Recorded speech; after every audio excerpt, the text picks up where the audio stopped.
Live from Florida, Superstation WTBS presents Atlanta Braves Baseball.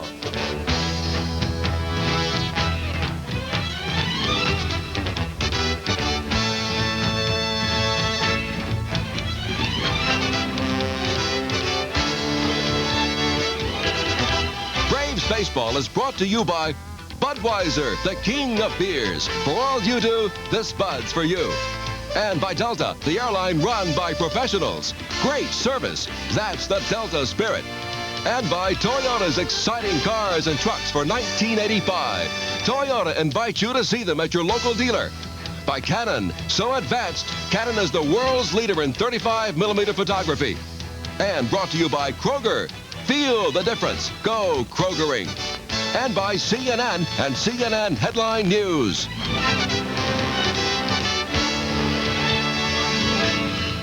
Braves Baseball is a production of TBS Sports. It's time for spring training baseball from Florida. Good afternoon, everybody. Along with Pete Van Wieren, this is Ernie Johnson speaking to you from Vero Beach, where this afternoon we play our old friends, the Los Angeles Dodgers. And Pete, a couple of good right-handers going. Couple of good right-handers and a couple of teams that have been really going in opposite directions this spring. The Dodgers have been red hot. They've won 9 of the 13 games they've played, including one 7-game winning streak, and they'll have Bob Welch on the mound for them today. The Braves have been winning a few, then losing a few. They're 7-8 overall for spring training. Pascual Perez maybe will go as long as 6 innings in today's game. A reminder, we'll be televising next week, Saturday and Sunday. Back with the starting lineups right after this message.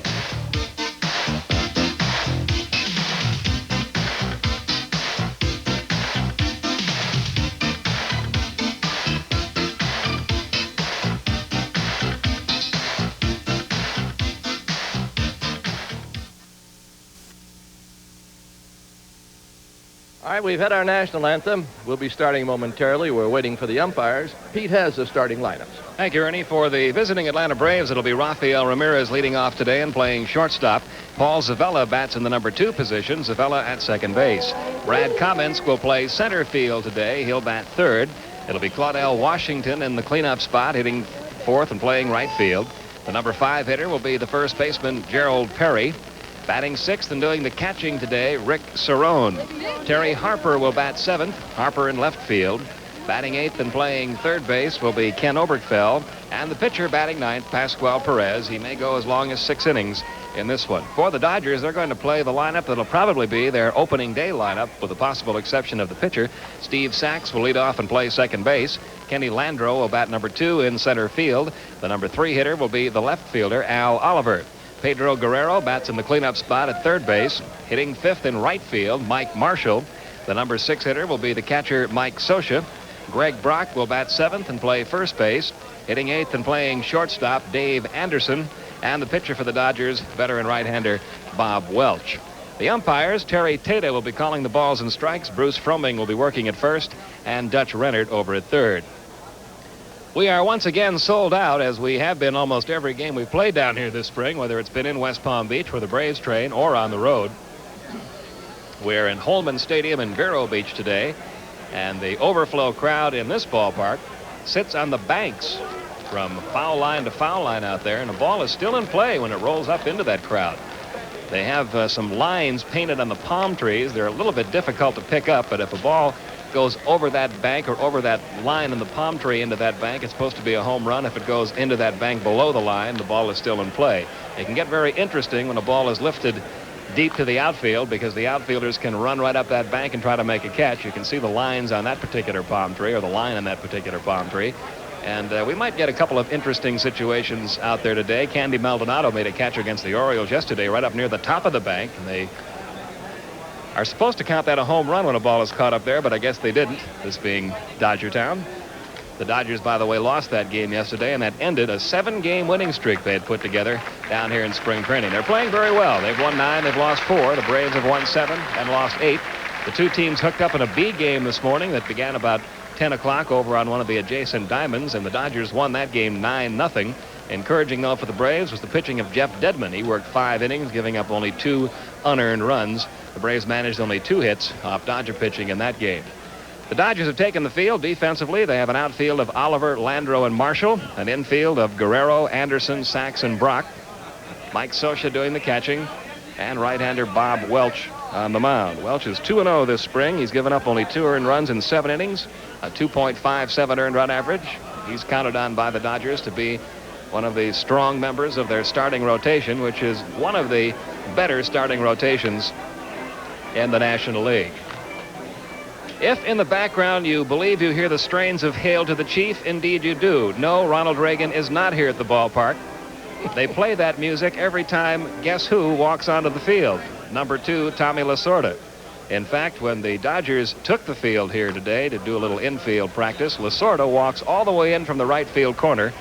The music, Hail to the Chief, playing in the background, and Tommy tipping his cap to the entire crowd here at Holman Stadium.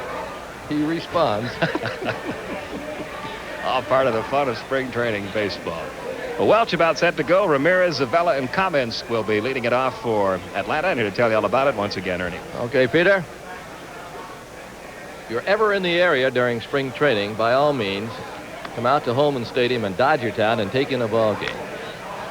It's just a delightful place. Just about every game is sold out, but you can get your tickets early, or you can sit on the bank out there. I would think probably 5,000 or 6,000 here today. And as Pete mentioned, another sellout. The Braves are playing before now. Their 8th sellout during spring training. 5 of the sellouts were at Municipal Stadium in West Palm Beach. Years ago, it was way back in 1948. Then the government had a naval air station here. As we look at the fans on the bank again, there was a naval air station here, but they closed it down. They wondered what to do with it. And the mayor of the Vero Beach went to the Dodgers and said, why don't you have spring training here? And that's how it all started. First few years here, the players stayed in barracks. And you remember, if you're a vet of the Second World War, what those barracks were like. But now they've got beautiful condominiums, apartments, swimming pools, 2 18-hole golf courses. They have facilities for businesses. New Orleans Saints train here. We can go on and on. First pitch is high. It's just a delightful place to visit.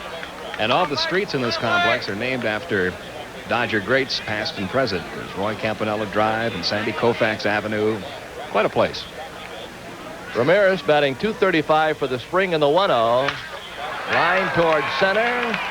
Gonna drop for a base hit. Now you're going to hear a lot of Braves fans here today because we were greeted when he came here today because of the cable, and the penetration is almost 100%, I understand, in Vero. The Braves have picked up a lot of fans. And it's not only happened at Vero Beach. Zavella's a batter. Ramirez at first base with a soft single. Zavella batting .243 for the spring. No homer, 3 RBIs. He's playing second right now because Glenn Hubbard had a cortisone shot a couple of days ago, and he may start on Tuesday. Tomorrow's a day off. We'll be playing the Orioles on Tuesday at West Palm. Well hit past third. Ramirez at second. He's going to make third. They're going to wave him. The ball is bobbled. And he's going to score. Into second base goes Paul Zavella. And listen to those Braves fans.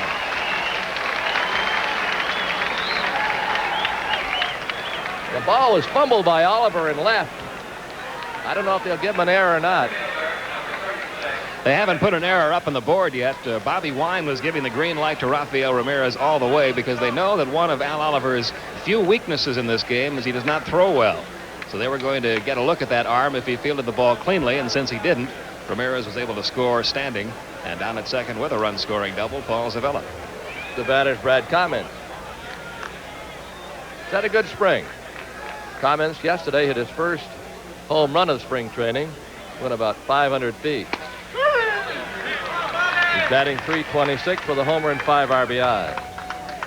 Falls behind on a curveball, 0-1.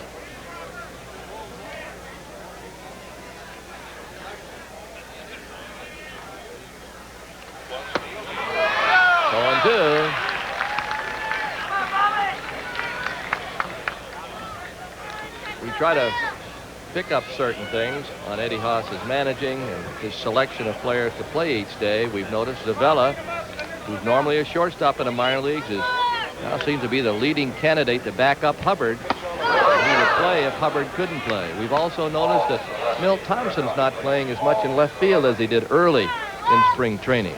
It might be because Comments has taken over as number 1 in left. Certainly his average warrants it. But that's a strikeout on a curveball. He saw a steady diet of curveballs from Bob Welch that time. Here comes strike 3 again. Good breaking ball.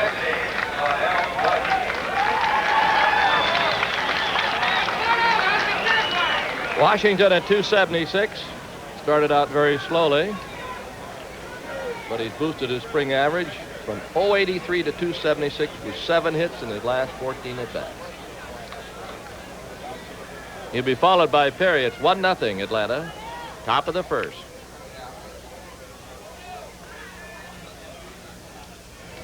A nice play by Mike Scioscia. Welch was their big winner last year, but he wasn't too happy with his year because his ERA was high. He had a little arm problem late in the season. And Tom Lasorda suffered through a bad season for the Dodgers and himself, and a lot of it was due to injuries. They finished 4th. That is foul. A broken bat, and Washington almost came up with a double. Tommy Lasorda was very hopeful that this season would begin injury-free, and almost before the opening day of spring training, he got the news that Alejandro Pena had to undergo shoulder surgery and might be lost for the year. Well, that's a loss, too. It is. I think Pena has as good a stuff as anybody in the National League. Last year he won 12, lost 6. His ERA was 2.48. It is especially tough on the Braves.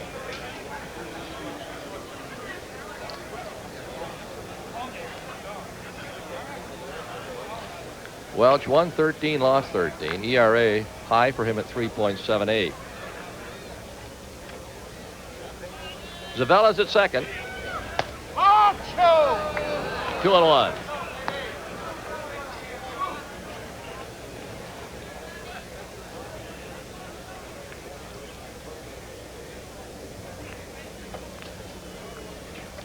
Shot of Eddie.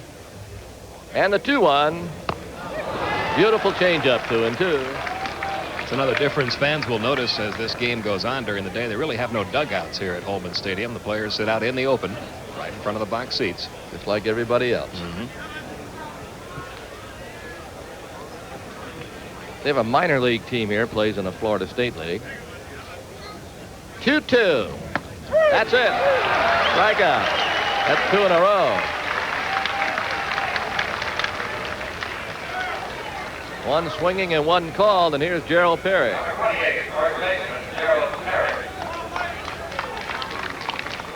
Another beautiful day here in Vero Beach. We have had outstanding weather all spring long. Only one game rained out. Welch is 2-0 this spring, and he's beaten the Braves once. Perry with a low batting average. Takes high, batting only 167. He's in battle for the first base spot. Chambliss is out hitting him right now.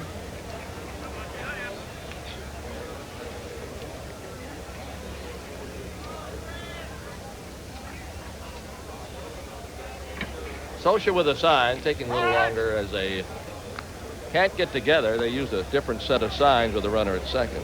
Chambliss is batting .321. 7 RBIs. He had a good game yesterday. Bouncer second. Whoa! Steve Sachs almost threw it in the seat, but a leaping catch by Brock saved it. We'll take another look as we go out. Pete and I were commenting that Sachs is throwing the ball well this spring and last fall.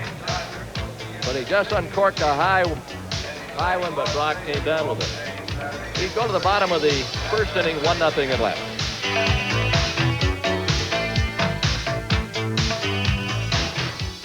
Monday, William Holden has a choice to make, getting married or being a cop. And just when he thinks he has his mind made up, a killer changes everything. William Holden in his Emmy-winning role, The Blue Knight. Then, what drives a man to join the French Foreign Legion? Tab Hunter and Clint Eastwood. Lafayette Escadrille, right after The Blue Knight on Superstation WTBS, Monday. We're going to the bottom of the first. Vin Scully sitting off to our right. We're sharing this telecast. We're following their feed.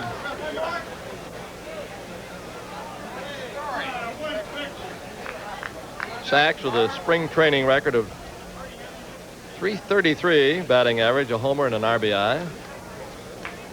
Pascual Perez started the season off down here for the Braves and pitched very poorly his first time out, 5 walks in 2 innings.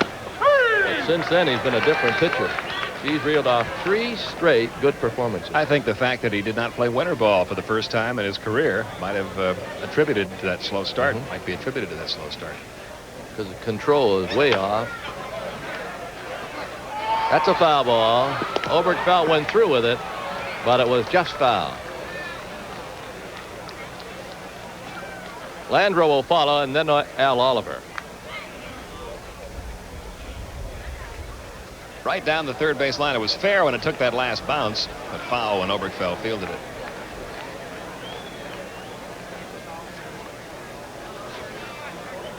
As I mentioned at the top of the telecast, we'll be with you again next Saturday and Sunday.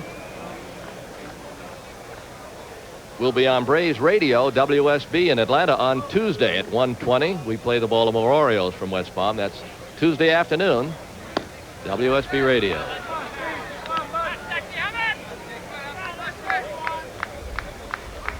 One ball, 2 strikes.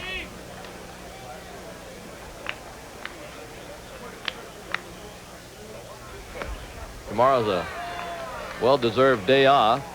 There'll be no workouts, no nothing at the ballpark. Some of the players will play a little golf. Some go to the beach. And I know 10 or 12 going to Lake Okeechobee on a fishing tournament. Big fishing tournament up there. We're going fishing too, aren't we, for golf balls? Well hit. Zavella. And he got him. Nice play. Paul Zavella in this first inning has played very well. He knocked in a run and made a good play. Pete and I are going to play the toughest golf course in West Palm Beach as you look at Zavella. That's played tomorrow, and we'll give you a report next week on whether the report was true or not. There's a lot of water on it, we understand. This is Landreau. A lot of sand. What did Dave Persley said? He hit a 200-yard 3-wood out of a sand trap, landed in the same sand trap.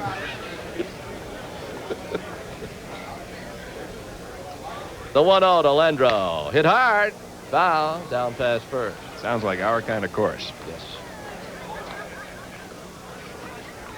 Landreau batting under 200 for spring training. Fans that follow the Braves know that Landreau has had a habit of killing Atlanta, especially with the home run. Remember one he hit off this guy last year in the 9th inning to beat him 2-1. 2-1.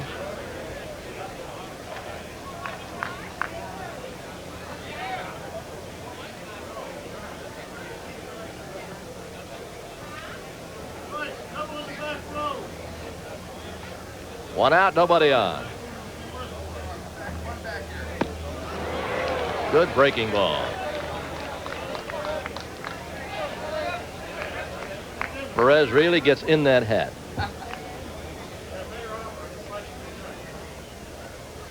He doesn't seem quite as animated down the spring training. Eddie Haas told him at the beginning of spring training he wanted him to cut down on that. Pascual said, I don't know if I can, but he does seem to be trying to. Curveball is foul.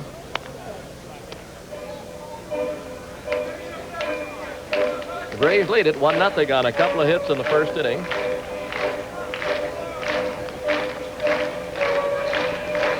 Bruce Stroming, who's obviously had a comfortable winter. I don't know what kind of meal money the umps get. Whatever it is, he uses all of it. 2-2. And he doesn't care if we joke with him. Poor kid. We've known Bruce for a long time.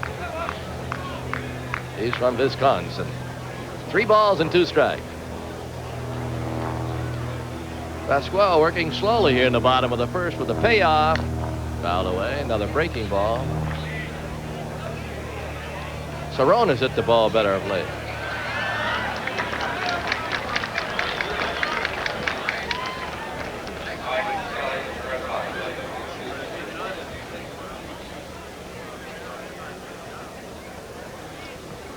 And got Landreau played slightly pull in center field.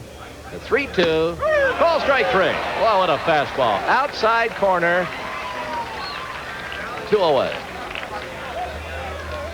He really set Landreau up for this pitch. He threw him breaking balls down and in on the previous 2 pitches. Maybe had Landreau looking for the same thing. Instead gave him a fastball right in the outside corner. Oliver played last year with the Giants and the Phillies. He's had a great spring at .425. He's knocked in 8 runs. He's always been a good hitter. He's got to be a lifetime 300 hitter. And we're going to look it up for you.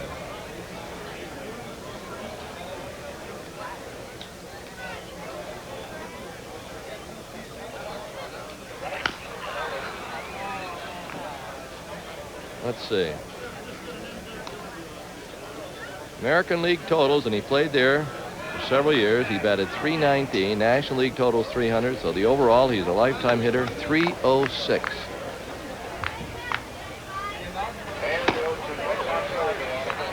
What a lot of pitchers say about Al Oliver is many hitters like the ball up. You can get him out by keeping the ball down. Oliver can hit that low strike as well as the pitch that's up in the strike zone. By the way, he has 2,676 career base hits, so he's got a chance to make 3,000 career hits, and that's just about an automatic admittance to the Hall of Fame, just like 300 wins for a pitcher. But he's done it rather quietly. The 1-2 towards short. That'll be a boot. Raffy, who's got a rough spring down here, just kicked one. And for some reason, these seem to be the kind of plays that Raffy has the most trouble making. The ball hit right at him. He made an error in yesterday's game on a very similar ball early in the game. And it led to some unearned runs. Here's Guerrero.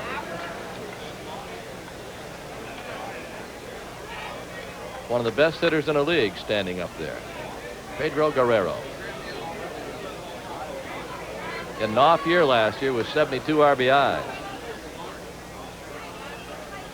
Batting .321 this spring. I think he'd rather play the outfield, but he's playing third again.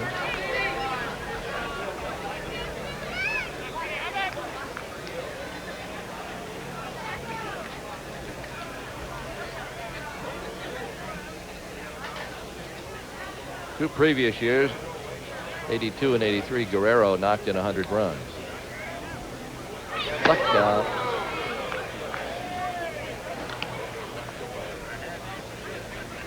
One ball, one strike.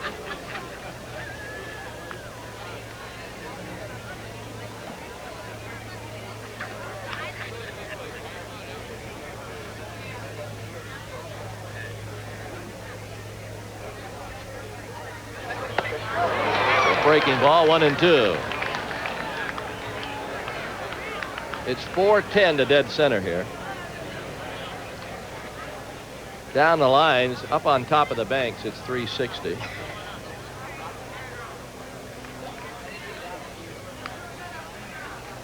Very slight breeze blowing, and it appears to be blowing out. Now the 1-2. Got him. Good breaking ball, and Guerrero's out of there. That's 2 Ks for Pascual in the bottom of the first. We go to the second, 1-0 Atlanta.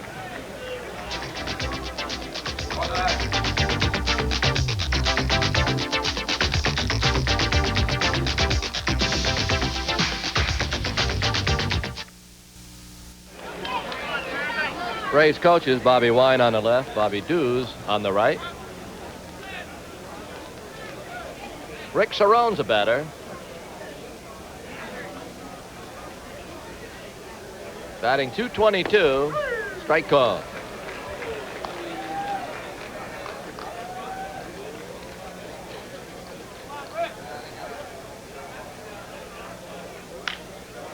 Fly ball right.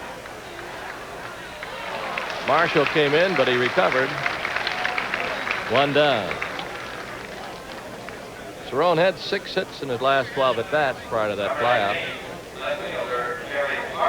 Kerry Harper at 182. No homers, 1 RBI.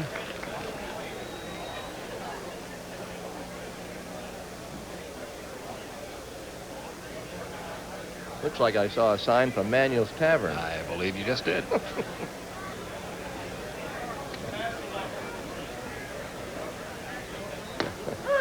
Strike call.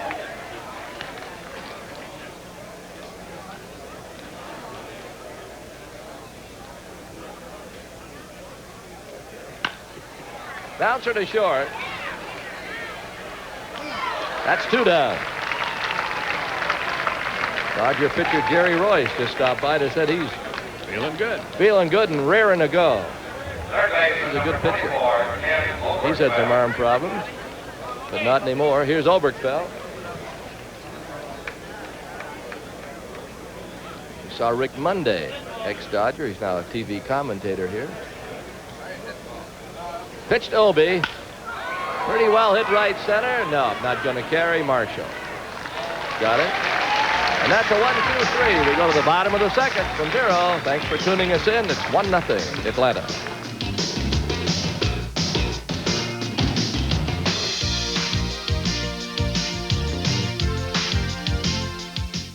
America's team is preparing for something big. The Braves take on the Cardinals live at 1:35 p.m. Eastern on Superstation WTBS Saturday. Tells a little story right there. A couple of lakes, 2 golf courses. This is Mike Marshall. He'll be followed by Mike Scioscia.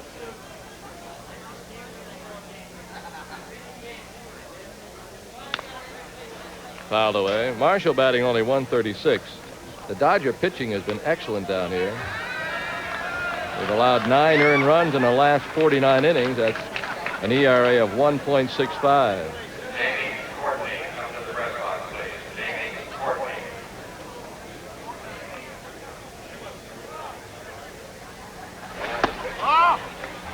One ball, 1 strike.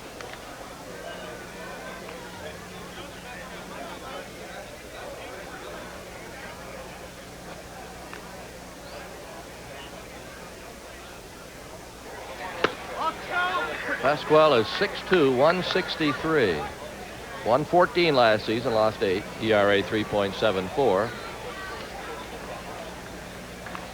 And he was a late starter. 2-1. Well hit. Base hit to center.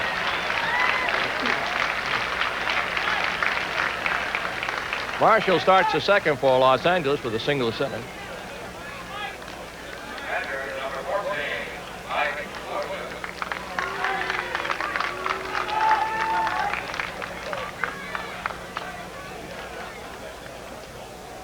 This is Scioscia batting 179.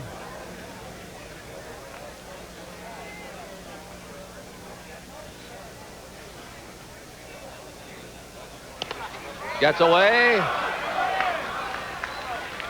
See how they score it. I thought Cerrone should have stopped it. Might have gotten crossed up on that pitch. He's out to the mound now for a quick chat with Pascual. Here's another look. That sailed inside on the hitter a little bit. Didn't get into the dirt, though. I think you were right on your first comment that he might have been crossed up. Turned out to be a slider. He might have been looking for the fastball. They have charged a pass ball to Rick Cerrone. Tying runs at second. And the 1-1. Bottom fell out of it.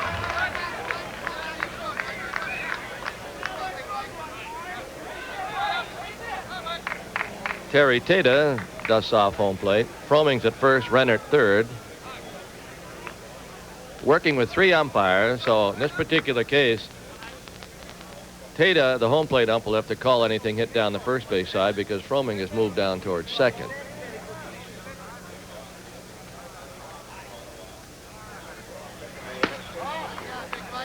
Baseball's a funny game. Even during the season, sometimes you work with 3 umpires.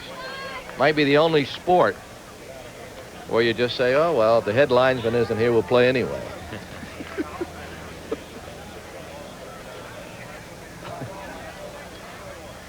2-1.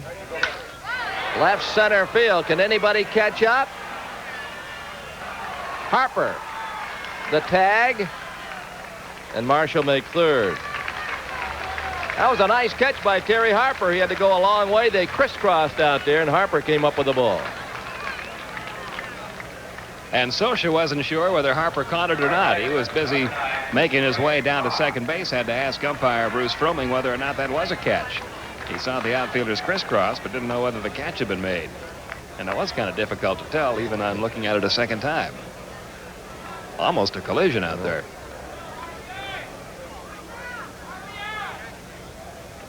The batter's Greg Brock, who's had some elbow problems, but he's back now playing. This is his second game that he's played in a row. At 240 for spring training, has 3 RBIs. They're waiting for this young man to blossom. Last season, he hit 14 homers. One day he's going to make it. He's got too good a swing not to.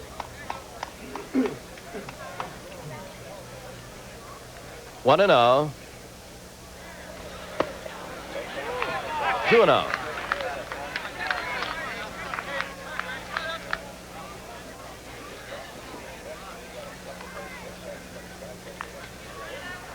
Dave Anderson on deck.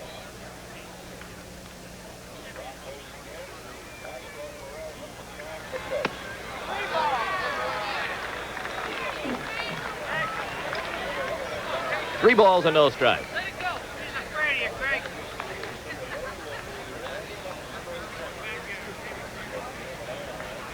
This is spring training. They might let him swing. Even during the year, they might let him swing. 3-0, runner third.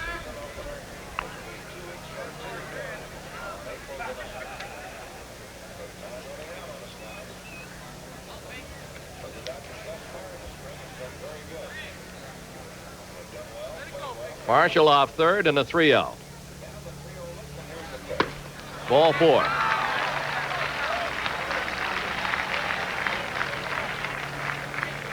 That'll bring on Dave Anderson. Runners on the corners, 1 out. All the records count starting Tuesday, April 9th. We'll be in Philadelphia. The home opener is April 12th against San Diego. That's a nice homestand. Padres are first of 3 teams to come in. Pitch to Anderson. Curve in there on 1. With the mention of opening night, our offices are open at the stadium for the purpose of selling you your ticket 8:30 to 5 Monday through Friday. And our telephone number is 522-7630 if you need any information. The 0-1. Braves back looking for 2. Pascual steps up.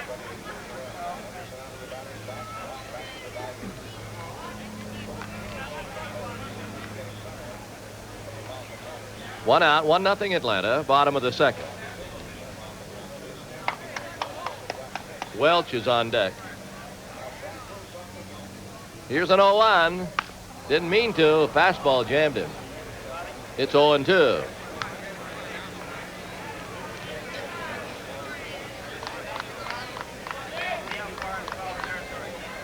Tom Lasorda yelling encouragement to his young shortstop.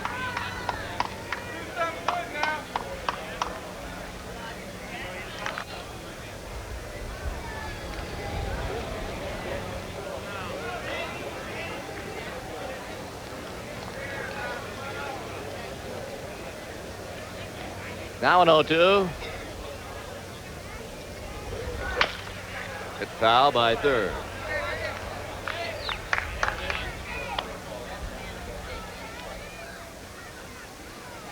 Well, Bobby Cribbins and his gang from Georgia Tech couldn't make it past Georgetown, but boy, the accolades for Bobby and Georgia Tech. What a year they had in basketball, and they gave Georgetown all they could handle. Runner back easily. I think Georgia Tech loses one player out of their starting lineup. That's right, Yvonne Joseph, the only senior.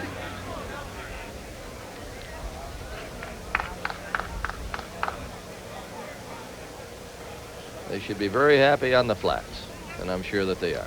Here's an 0-2. Toward left field, just out of the reach of a diving Oberkfell, and it's a 1-1 game. That is the kind of hit the Dodgers just never seemed to get last year. They went into a tailspin offensively that lasted most of the season, and almost every time they got into a situation with a couple of men on base, one man out, instead of getting that base hit, they'd get a pop-up or a double play ground ball or something like that. Joe Malfitano is their third base coach.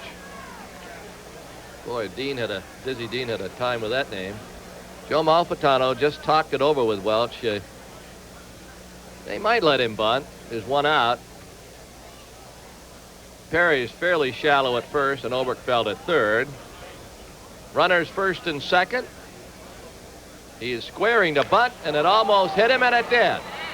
I think it hit him. But now the argument is going to be, did it hit the bat first? They're saying no. Bob Welch is hit with an inside fastball, and he's hurting. And you can imagine that hand on the bat then being hit. Hopefully it is not his right hand. I think it is, though, and that could be a devastating blow. It is his right hand. The Dodgers have to be very hopeful now that he doesn't suffer any kind of a fracture with an injury like that. If that ball got him flush on the hand, see if we can pick pin it up that here. hand against the bat, something like a fracture is always possible. And it is on his pitching hand. Very difficult to tell exactly where it got him, though. And he's being looked at right now by the Dodger trainer, Tommy Lasorda, also over there. Joey Amalfitano coming in along with Ken Landreau. The trainer is Bill Bueller. They start a right-hander in their bullpen, just in case. Now you grip the bat lightly with your right hand when you're bunting in that particular position. You don't wrap the hand all the way around the bat. Kind of grip it with your thumb and your forefinger. And obviously it hit him either on the thumb or the forefinger. Looks like he's going to be all right. Let's see. Yeah, I think he is going to stay in there.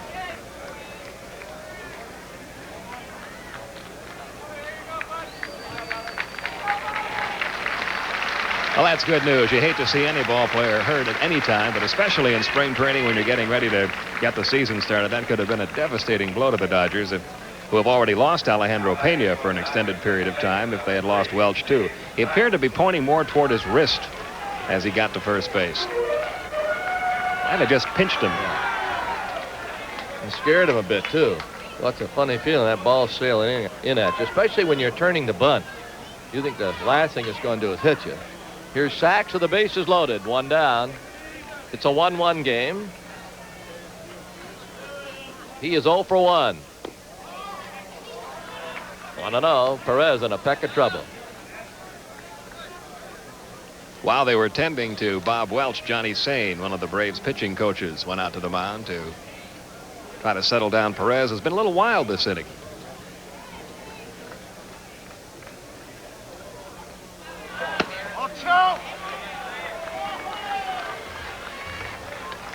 Bobby Castillo starts throwing for the Dodgers.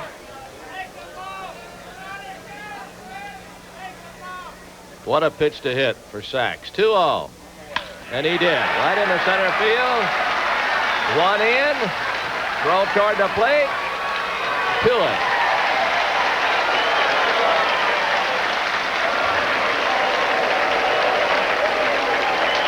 It's a 3-1 game.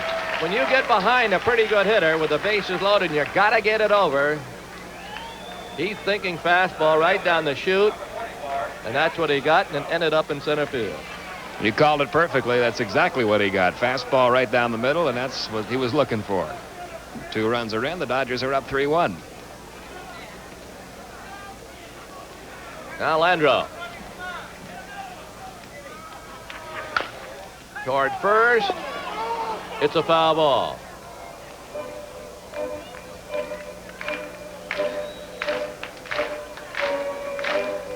The Braves tied for second last season with Houston.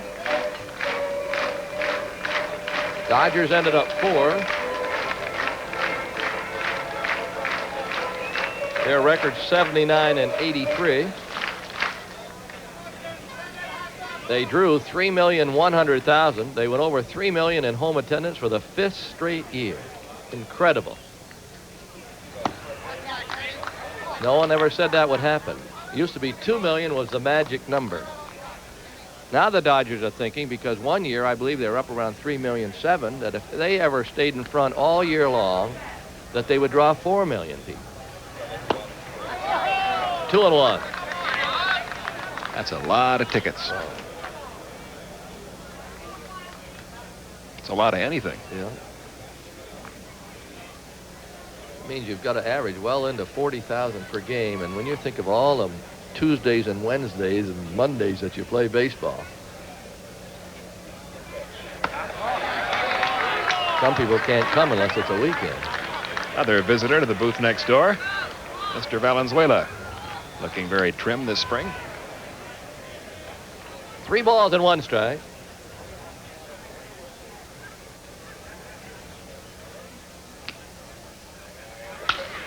Pretty well hit in center, but Comments is going to go back and catch it.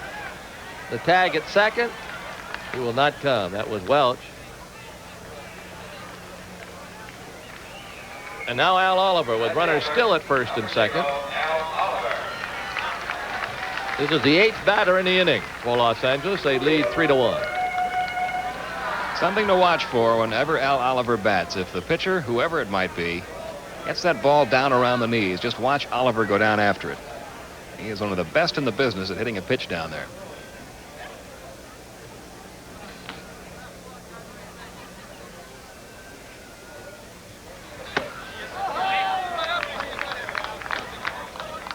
He never takes his cloth cap off. He always wears his batting helmet on top of his cap.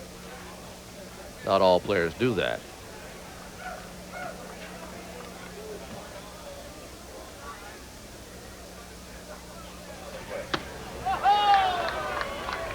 Two and out. Pascual has walked 1 in the inning, hit a batter, and been touched for 3 hits.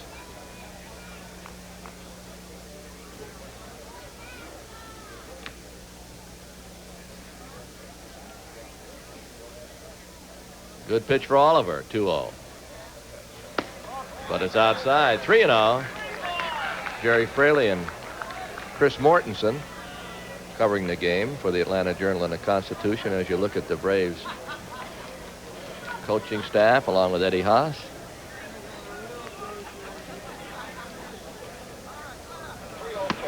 Strikeout. Chris Mortensen's dad is 75 today. Cecil Mortensen, watching in Torrance, California. We send our best wishes to him.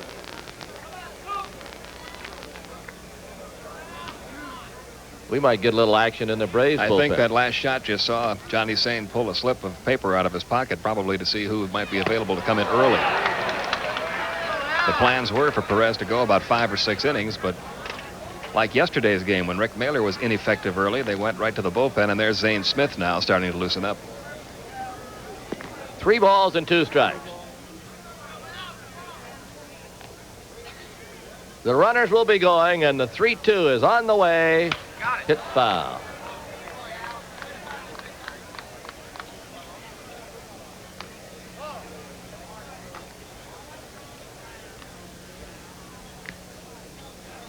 As Dizzy used to say, the runners return to their respectable bases, and Al Oliver's got a 3-2 count.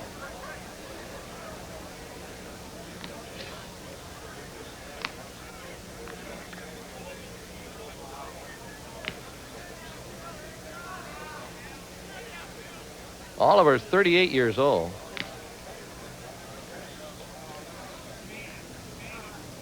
Now the full count pitch. Up the middle. Zavella. What a play. What a play by Zavella. Well, he saved a run, got the out. A great play by the young second sacker, Paul Zavella. Let's look at it again. It's worth it. I mean, now that's the easy part, really. You got to get up and make a good throw. And he got him with step to spare. Go to the third, 3-1 Los Angeles.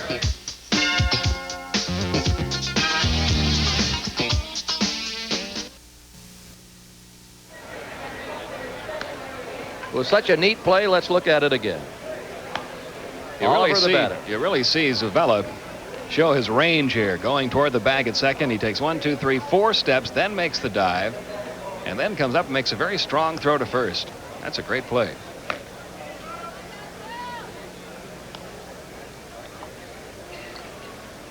Tom Lasorda. He's been a very successful manager. It's his 36th year as a Dodger, 9th year as a Dodger manager. And you and I have talked many times about the step from AAA to the major leagues. Tom Lasorda, AAA baseball in Montreal, set an International League record. He won 125 ball games in AAA. This is a step down from the major leagues. In the major leagues, he was 0-4. Right. Just couldn't seem to do it with the Dodgers or Kansas City. That was his lifetime record, 0-4. But what a AAA pitcher. And he's been a highly successful major league manager as well as a minor league manager. He tells the story that just when he thought he had the ball club made, they signed a kid named Koufax. And back he went to Montreal, their AAA farm club.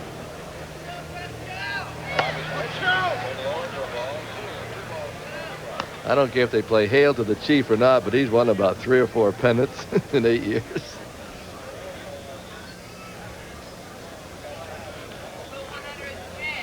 Pascual Perez.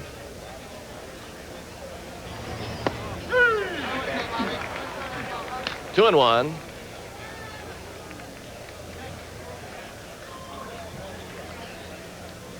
Ramirez to follow. Welch with a 2-1. It's even.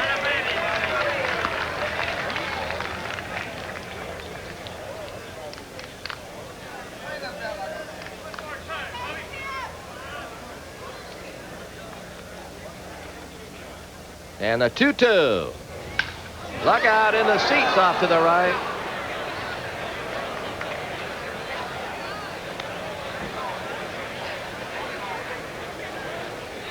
Someone's going to get hit because this place is sold out. There's not an empty seat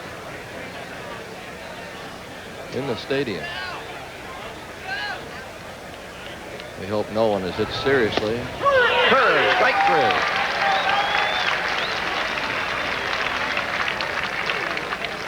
That's 3 strikeouts for Bob Welch. He's been extremely successful against the Braves over his career. Here's Ramirez.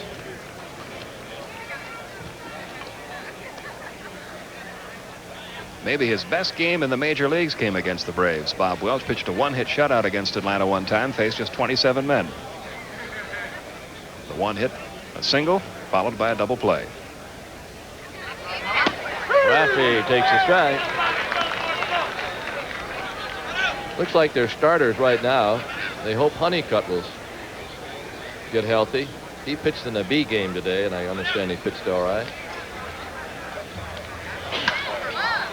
Welch, of course, is a starter. Then they got Hershiser, Jerry Royce, and Fernando. That's 4. And those 4 have started most of the games here, just about every one of the games in spring training.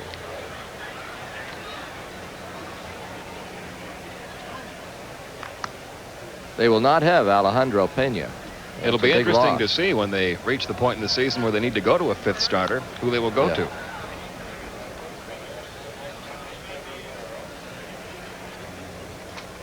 Now an 0-2. High into the air, short left. Oliver back now in.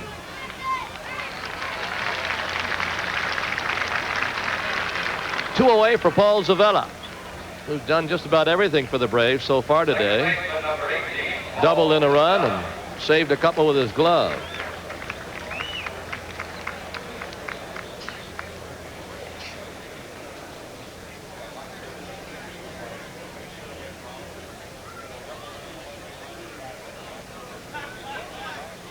Two away, nobody on. Fastball through there. Pete Van Wieren and Ernie Johnson with you from Vero Beach, Florida. Beautiful, small community on the east coast of Florida. 1 ball, 1 strike.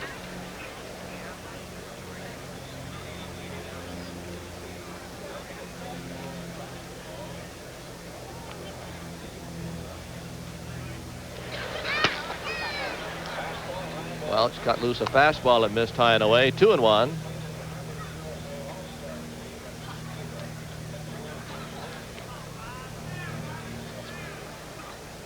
Comments would be next.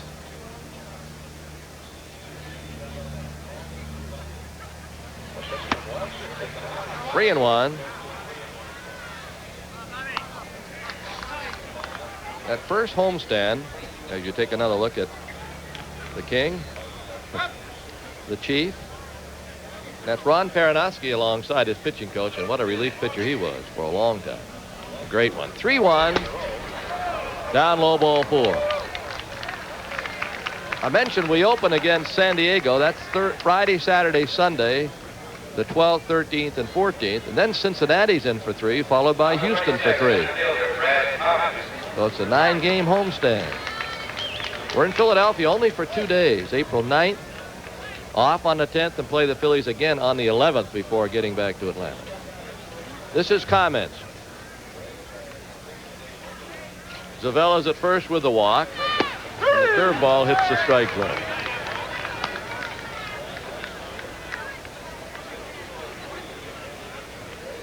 Comments was a victim of a curveball and a strikeout the first time up. Watch out. Almost got undressed. 1 ball, 1 strike.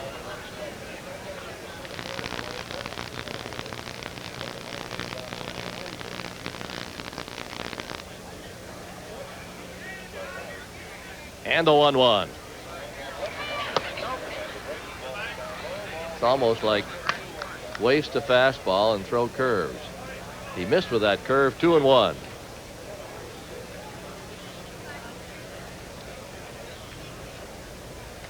I'll tell you, if you got a weakness up here, you're going to be driven bananas because they all know about it. They spread the word. And if you can't hit a high-tide fastball, that's what you're going to see. If you have trouble with a curve, you're going to see curves, and then more of them.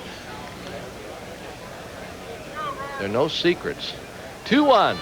That looked like a fastball outside corner. Might have been a slider. 2-2. It was hard. And if fans wonder how word gets around so quickly, a game like this one, an exhibition game in spring training, we've got scouts here today from the Montreal Expos, the St. Louis Cardinals, the New York Yankees, the New York Mets, all here taking notes on hitters. Runner going, bouncing ball, foul, past third. And pitchers. Pete, I think every team has a rundown on every player for every team, and because they do that primarily thinking about trades and also thinking about how to defense them when they play them. But many scouts are looking for prospects out there to trade for. They want to know if they got any weaknesses.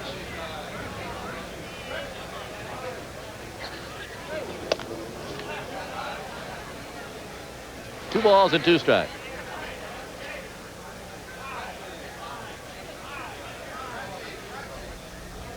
Zavella's at first with 2 away. I bet a curve. There it is. Strikeout.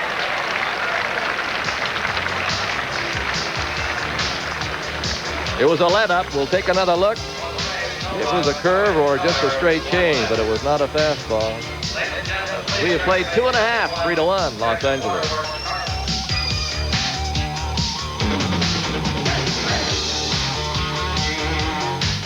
The pitcher throws a high, fast one, and pow! You guessed it. The crowd's hysterical. The champagne corks are popping. But that's in the movies. And this is real life. Kirk Douglas hosts Baseball Behind the Scenes at 8:05 p.m. Eastern on Superstation WTBS, Wednesday. Bottom of the third, and here's Pete. Thank you, Ernie. Pedro Guerrero takes a strike. That evens the count. 1 ball, 1 strike. Pedro, a strikeout victim, his first time. He'll be followed by Mike Marshall, then Mike Scioscia. Dodgers on top, 3-1.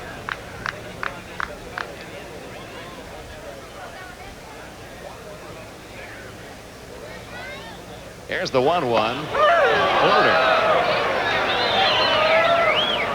That's about as softly as you can throw a baseball. It dropped over the inside corner, 1-2. I'd like to see him throw more of these, really. Beautiful pitch. Out in front of Pedro Guerrero, 1 ball, 2 strikes.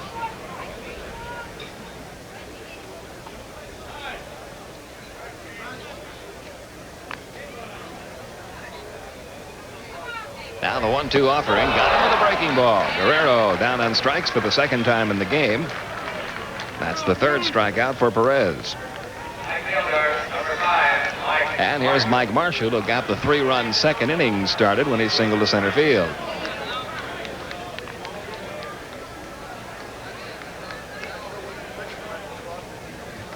Marshall, a .257 hitter last year with 21 homers, 65 RBIs. And he takes a fastball for a strike, 0-1.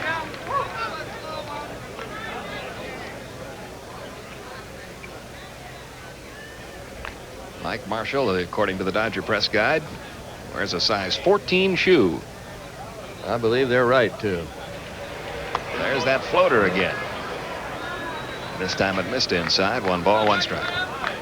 But of course, in a baseball uniform, or I should say the baseball shoe, usually is a couple of sizes smaller, or it used to be. Toward the left side of the infield, Ramirez with a long throw. Still got him. Good play by Rafael. Out number 2. Why would that be? Why would the baseball shoe be a different size? Well, I know that I made that mistake. The old baseball shoes, it might be a little different now, used to stretch. And I remember that in high school, I'd buy a size 12 baseball shoe. And I went down to report to the Boston Braves. The ends were sticking up like canoes, and I had yellow shoelaces. And Ernie Lombardi or somebody came over and said, son, you're supposed to get shoes a little bit smaller. And I didn't know it until then, but after that, my street shoe was 12. Now then it got to be a 13. My baseball shoe was about a 10, 10 and a half.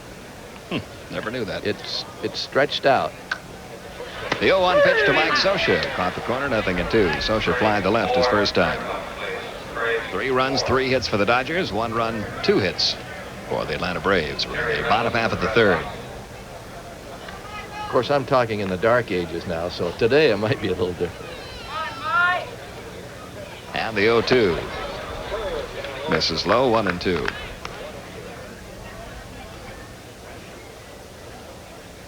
Two men out, base is empty.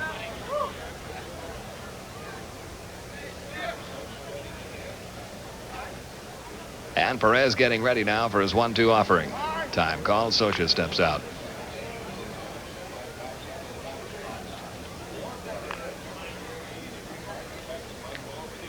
Now the 1-2 on the way. Hit to the left side by Oberkfell into left field. Scioscia will take the turn at first. Terry Harper's return throw to the infield, and Scioscia scampers back with a 2-out single.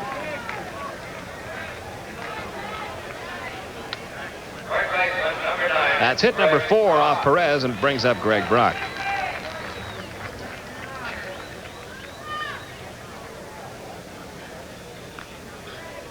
Brock drew a walk his first at bat.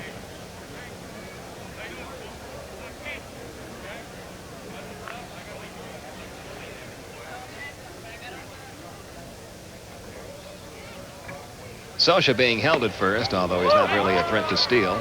That pitch almost sailed on Perez. 1 ball, no strikes. Rick Cerrone has made the point a couple of times during the winter that it may be more difficult for a catcher to be traded to a new team than any other player, for the simple reason that you have to get to know all of a whole new pitching staff, most of whom you've never caught before. And they have to work together. I mean, sometimes it's almost temperament. What does he do in this situation? Does he panic or not? High and away again. Cerrone throwing down to first, and Socha just did get back. Socha, who does not run that well, took a pretty good lead. You could see how far off the bag he was there. Good snap throw. Very close play, but he's still on at first with 2 outs. And a 3-1 pitch on the way now to Brock. He lost him. Second time in the game that Brock has walked. And the second walk issued by Perez. So now the Dodgers have runners at first and second with 2 outs. And here's shortstop Dave Anderson, who drove in a run with a single to left in the second.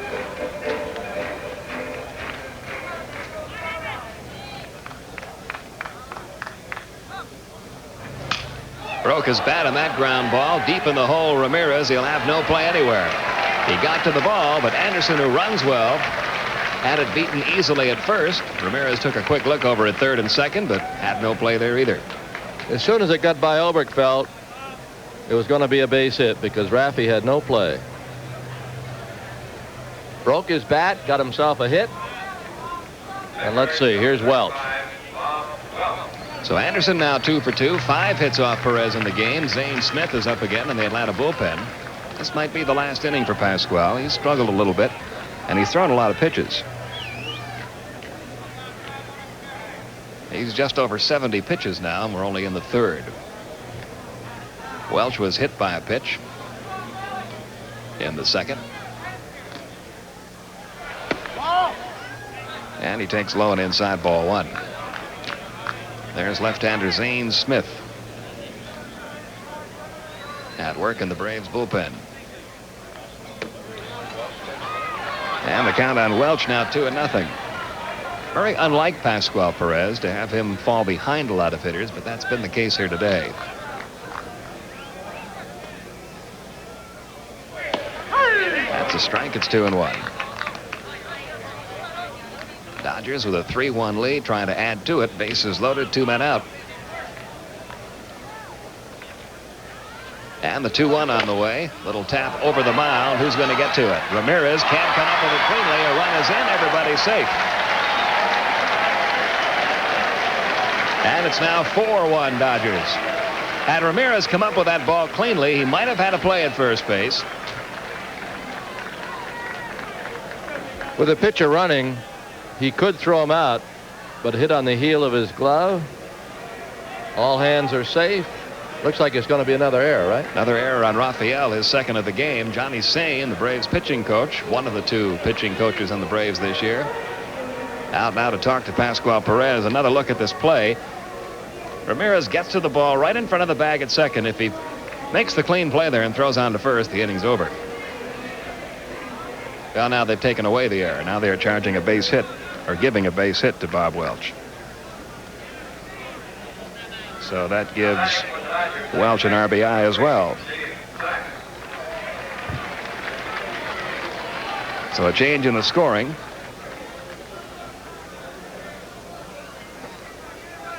It should be 6 hits now for the Dodgers.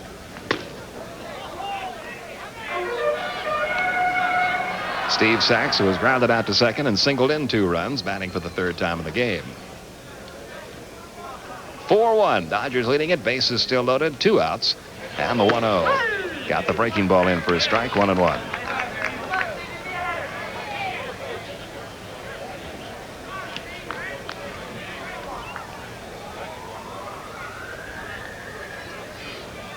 Here's the 1-1 offering. Chopper toward short. Ramirez will go to second in time for the force. And that ends the inning. But the Dodgers pick up another run on 3 more hits, and they leave 3. We've completed 3 with our score: Los Angeles 4, Atlanta 1.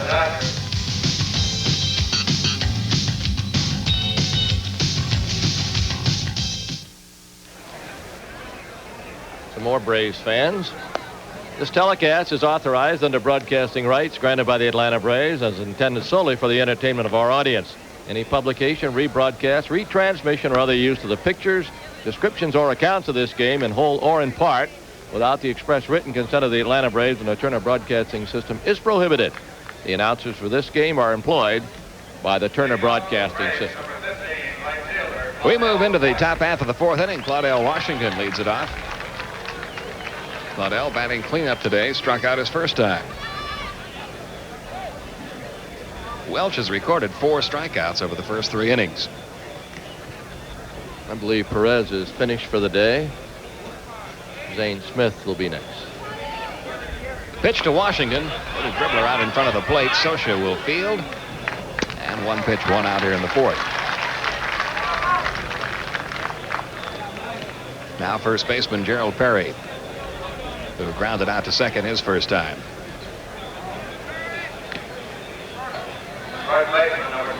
Regular season opens on Tuesday, April 9th. 2 games in Philadelphia, then the Braves home for the home opener Friday, April 12th against San Diego. Padres, Cincinnati, and Houston all will be in Atlanta in that first homestand.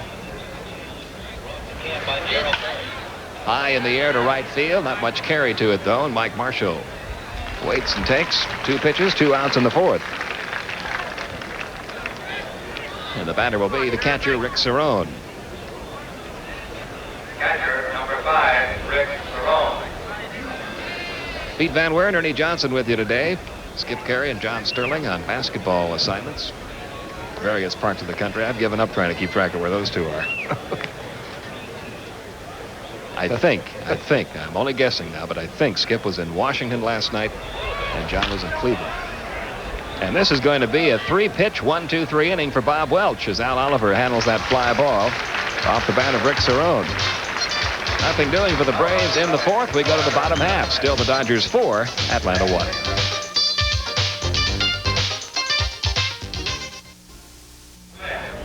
New pitcher for Atlanta as we go to the bottom half of the fourth inning. Zane Smith takes over for Pascual Perez. For Smith, this will be his 4th appearance of the spring. He is 1-1 with a 2.25 earned run average.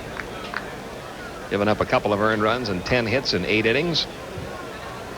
And he faces Ken Landreau, who has struck out and fly to center. Perez worked 3 innings, gave up 6 hits, 4 runs, all earned. He walked 2, struck out 3, hit 1 batter. Here's the 1-0, and it's popped up left side of the infield. Ramirez coming over. He'll take it for out number 1. Left fielder, number 0, Al Oliver. Now Al Oliver, who has reached on an error and grounded out to second. Facing Zane Smith, who a year ago must never have dreamed that he'd be fighting for a spot on the major league team just 1 year later. He was beginning his first season of Double-A baseball last year. He went 7-0 at Greenville, then 7-4 at Richmond, and then 1-0 for Atlanta. He won 15 games last year. The 0-1 to Oliver. Good curve, missed high. 1-1.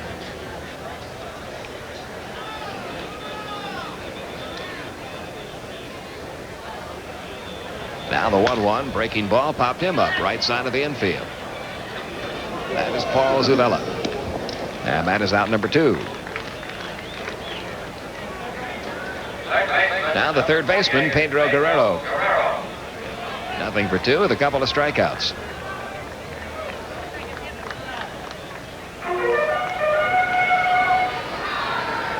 Guerrero began his career as a first baseman. He's played the outfield, now being used at third. 1 ball, no strikes.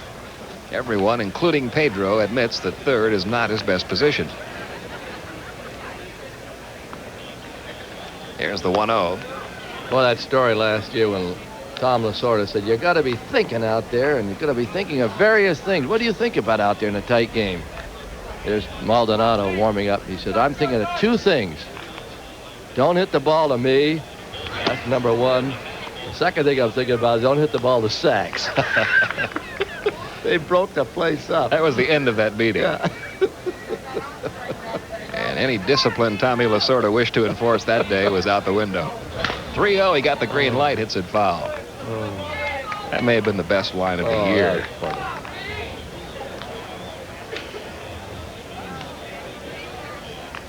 one of the non-roster members of the Dodger team. A look at him.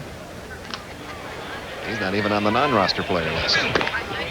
His last name is Maulding. And there's ball 4 to Pedro Guerrero. First walk issued by Smith. One thing about playing a game over here at Dodger Town, everybody in the entire Dodger organization, from the major league team down to the Ross rookies, are all based in the same place. And when they play a major league exhibition game, they're liable to borrow just about anybody in camp. Well, they were one of the first teams to do it, Pete. They brought all their players under one roof. And for years, other major league ball clubs, including the Braves, would have their major league club training in Bradenton and the minor league team in Waycross or someplace like that. And really, it took a long time for the other teams to change their style and say, hey, maybe it is the right thing to do. And I'll never forget Roy Hartsfield, a good friend, a former player and manager, said, how would you feel if you're a youngster and you have breakfast and you're sitting across from Sandy Koufax and Don Drysdale? Hadn't that got to inspire you? And that's the way they think about it. They've always thought that way. They're a big family. And in fact, when you're down here, I guarantee if you go down here, you're going to see an ex-Dodger sitting down here, or Ralph Branco, or somebody like that, who makes a trip down to visit the old place. The count is now 2-1 on Mike Marshall. He'll need a new bat after that last pitch. Marshall batting with 2 outs. Pedro Guerrero, the runner at first. 4-1 LA is our score. The economics dictate, because if you need a player, you just pick the phone up and say, send me over a third baseman. Whereas in years ago, other ball clubs would have to send a Waycross maybe to look at somebody or make a trip up there. So just about all the clubs now have everybody based together. Just about. Still a few that don't, but most of them do. I think most would. I think Montreal would if they could get the land at West Palm to handle it all, but it's just not enough room right now to do it at West Palm Beach. Here's the 3-1 pitch to Marshall, and he walked him. So Smith has now walked 2 in the inning. That's 4 walks off Atlanta pitchers in the game, and the batter will be Mike Scioscia. Catcher number 14, Mike Scioscia. Eddie Haas, Johnny Sain, Bobby Dews looking on from the Braves dugout. Bases on balls will kill you. That's a worn-out cliche, but boy, a manager will tell you. Especially when you're young, a pitcher, and you're trying to make a ball club, the last thing you want to do is walk anybody. Scioscia has flied to left, and he had a base hit to left field. Takes the breaking ball for a strike, 0-1. Zane Smith trying to win a spot on this staff as a spot starter, long and middle relief pitcher. There are your runners. Marshall at first, Guerrero second, 2 outs.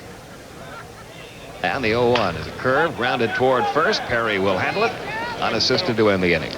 So nothing doing for the Dodgers in the 4th. They leave a couple of base runners at the end of 4 complete. Still Los Angeles 4, Atlanta 1.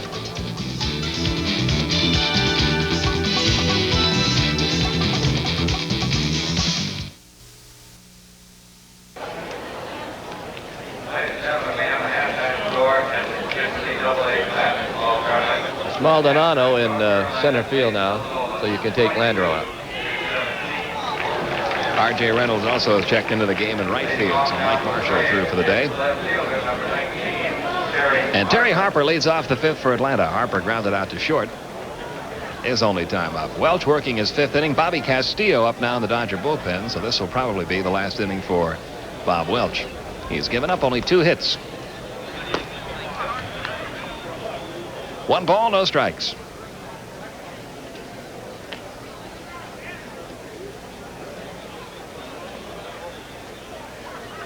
And the 1-0 on the way. 2-0. Harper, Obergfell, and Zane Smith due up here in the 5th inning.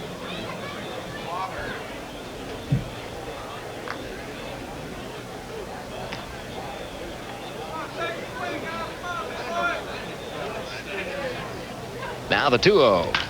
Fly ball right field. That's pretty well hit. Marshall going back. He'll get on that warning track and make the catch. Just shy of the bank out there in right.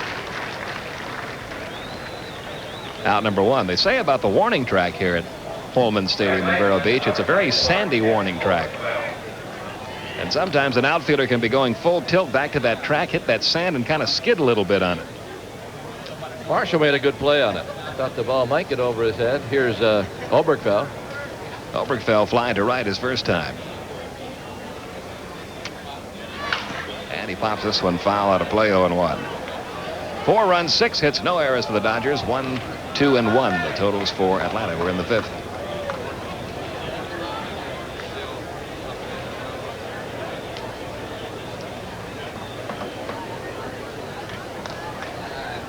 The 1-strike delivery. Missed high and away, 1-1.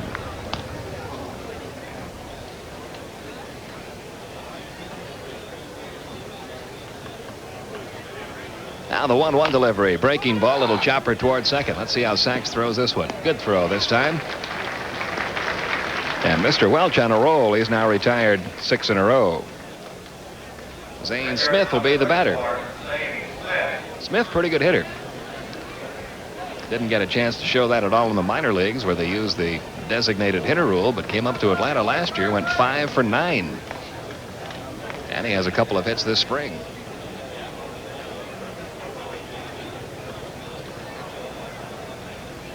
Welch delivers, and did that hit him or the bat? I guess it hit the bat. Nothing, and 1 the count. We'll look at it. It looked like a slider, and it just chased him. Hit the bat and hit him in the foot. It may have been a good thing it did hit the bat. It was riding right in on him. Here's the 0-1. Pop foul away to the left. Nothing, and 2 the count. Smith was a good athlete in high school, too, a football player. I understand he was an excellent running back, and he had chances to go on to college. And a good basketball player, too. Now the 0-2. Struck him out with a breaking ball. Another strong inning for Bob Welch. That's his 5th strikeout. Braves are down 1-2-3. We go to the bottom half of the 5th. It's still 4-1 Dodgers.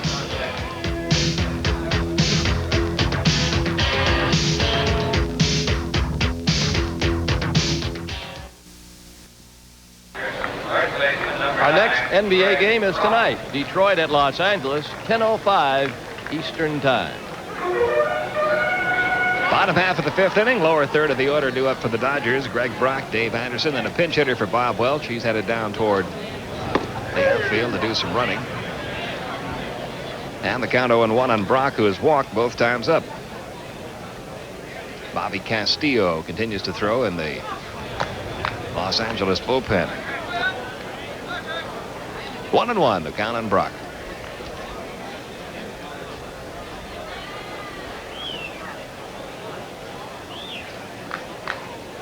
Here's the 1-1. There's the curve, and it caught the corner. 1-2.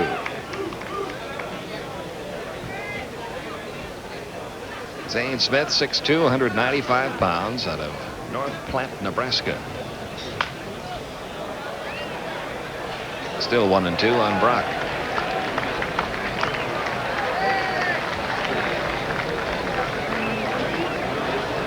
For a moment there, I thought that was Joe West. And his cowboy hat. That's a foul ball. It remains 1-2. We have not run into National League umpire Joe West yet this spring. Anxious to find out how his recording career is coming.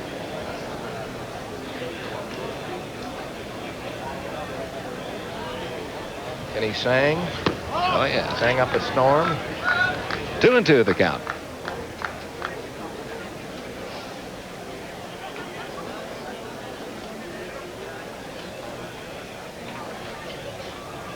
Two on the way. Struck him out with a breaking ball. Zane Smith records his first strikeout. Out number 1 here in the bottom of the 5th. Let's watch the location. Right on the outside corner. Dave Anderson, the hitter, he's 2 for 2 with a couple of singles. He has scored 1 run, driven in 1.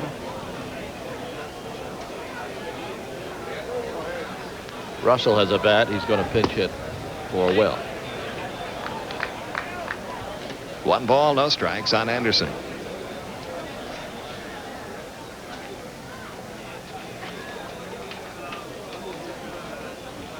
Zane Smith delivers the 1-0. It's a curve. It missed. 2-0.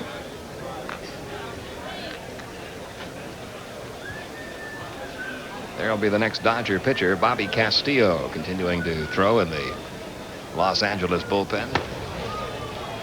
And the count goes to 3-0 on Anderson.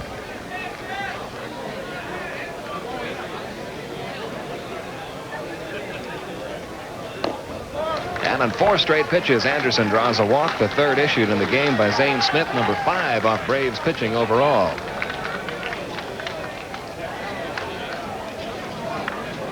Now Bill Russell will pinch hit for Bob Welch. Russell 3 for 7 for the spring. That's a .429 average. His nickname is the Dean. He has been a Dodger since 1969.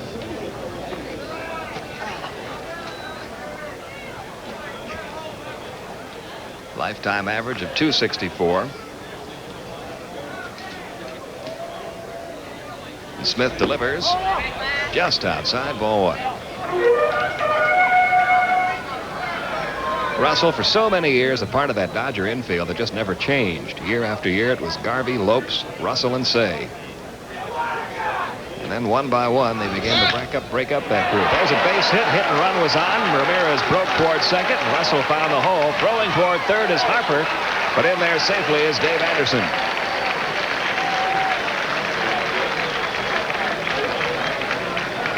That's the first hit off of Zane Smith. It's hit number 7 for the Dodgers. They won the guessing game. Third. They played hit and run. They guessed Ramirez would come over, and he did. That left a hole, and Russell hit it right through the vacated spot. First and third, only one down. The batter, Steve Sachs, who's 1 for 3, delivered a 2-run single in the second inning. He's also grounded out to second, hit into a 6-4 force play. Infield will play in at first and third. Double play depth at second and short. The squeeze is on. Steve Sachs bunts it foul. Anderson breaking from third.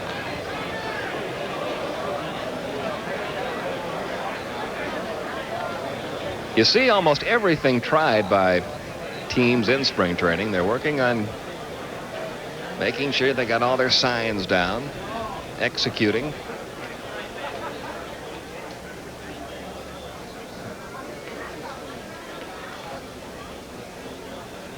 Smith ready now for the 0-1 pitch. He throws to first. Well, it looked like they might have it on again. And the way Anderson broke from third, you're right. This is a place to practice it. 0-1 the count. Again a throw over. And again Russell back. You can't tell much really by spring training records. If you look at last year's spring training records, the team that had the worst record in all of baseball was the Chicago Cubs. Won 7 games. 7 games all spring, then went on, of course, to make it to the playoffs. I think the Giants had the best, and they finished last in the West. So the 1-loss record really doesn't tell much of a story in spring training, but a lot of things are nevertheless found out about your ball club.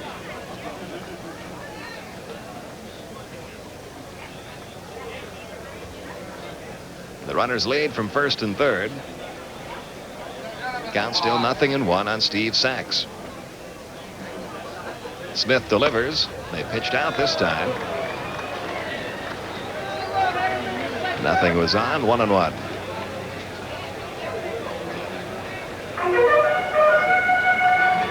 Bill Russell at first. Dave Anderson at third. Steve Sachs at the plate.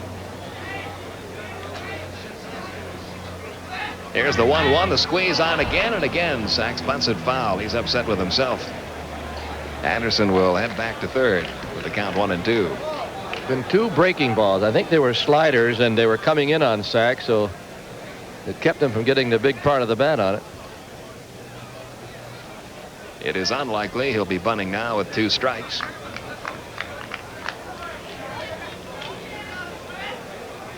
Why do you think of the squeeze play when you think of the Dodgers? R.J. Reynolds and the squeeze. 1-2 pitch is fouled away. Still 1-2. Sellout crowd here at Holman Stadium.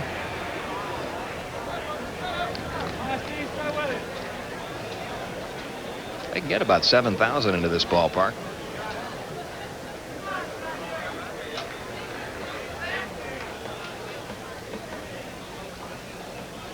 Again, the 1-2 on the way. Line into right field. Base hit. That'll get the run home anyway. Russell heads for third. And it's now 5-1. So Sachs failed to come through in 2 squeeze attempts. But he picks himself up by lacing a single into right field, driving in his third run of the game. And the Braves are now down by 4, and Candy Maldonado the hitter. First and third, still only one out. As you watch Russell come around. Maldonado at .250 for the spring, 3 for 12. No homers, 1 RBI. When Candy was coming up through the minor leagues, a lot of people were talking about him as one of the next great outfielders for this Dodger team. He's more or less settled into a role now as a fourth man on that list of outfielders. He gets quite a bit of playing time. He played in 116 games last year, a lot of them pinch hit appearances and defensive appearances late in the game. Reynolds is on deck.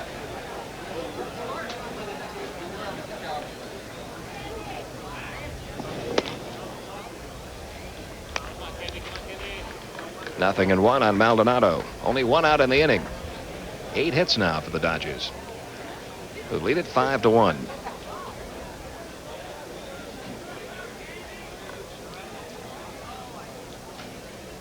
And the 0-1 delivery is lined into left field. Base hit for Maldonado. Scoring from third is Russell. Heading for third is Sachs. They've got a chance there. They have got him at third. Throwing down to second.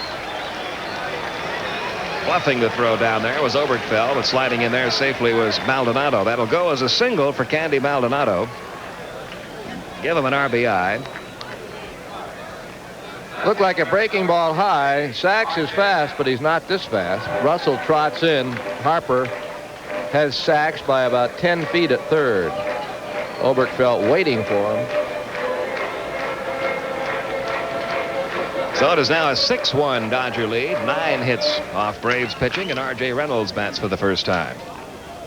Reynolds at 125 for the spring, 2 for 16. Sometimes a fan asks, well, how about the coach on that particular play with Sachs being thrown out? Coach has nothing to do on it. Sachs has a play right in front of him. Toward short, Rafael Ramirez fields cleanly on to first in the dirt, but Perry dug it out of there. Rafael having a rough afternoon at shortstop. Perry saved him there. However, 2 more Dodger runs score in the 5th inning. We go to the 6th with our score now. Los Angeles 6, Atlanta 1.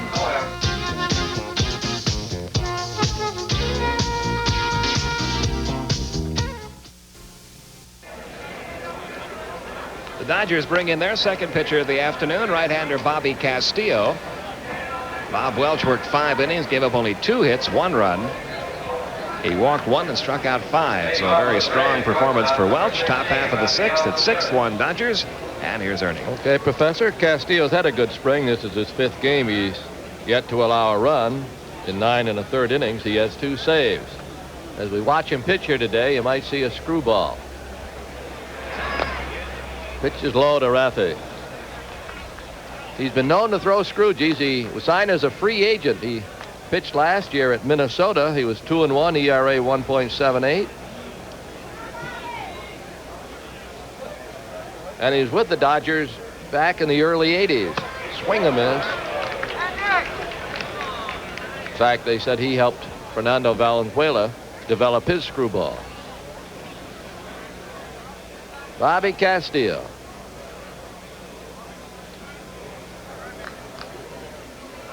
Robert Ernie Castillo. Must be a pretty nice guy.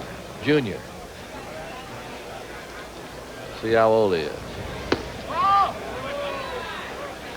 He'll be 30 on April 18th.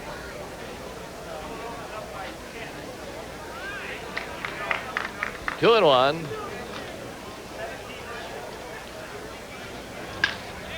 Right center field. Can they catch up?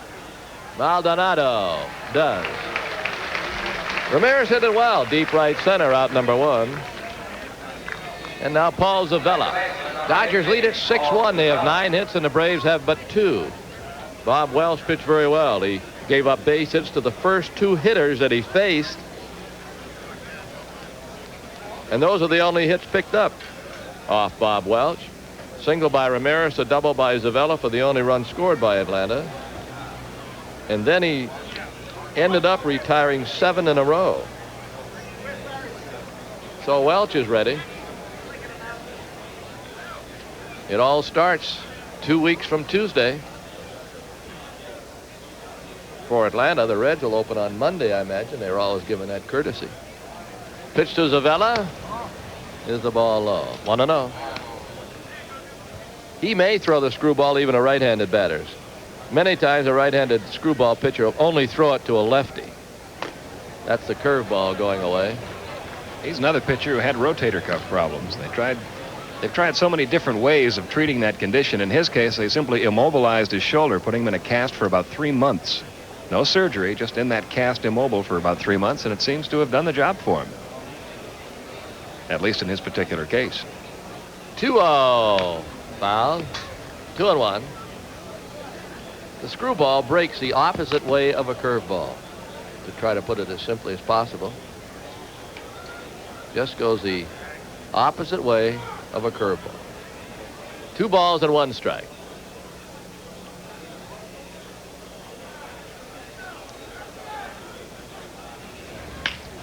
Liner caught by the shortstop.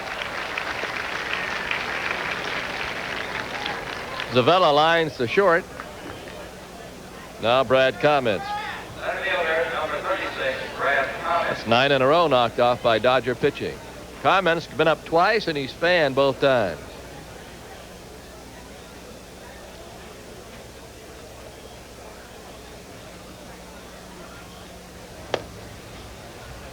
Looked like a Scroogey. 1-0. It went down and in to Brad Comments.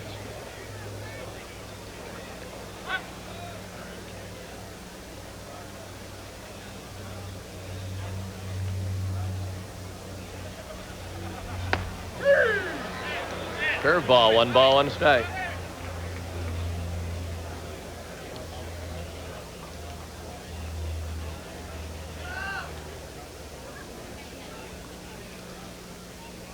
And the 1-1.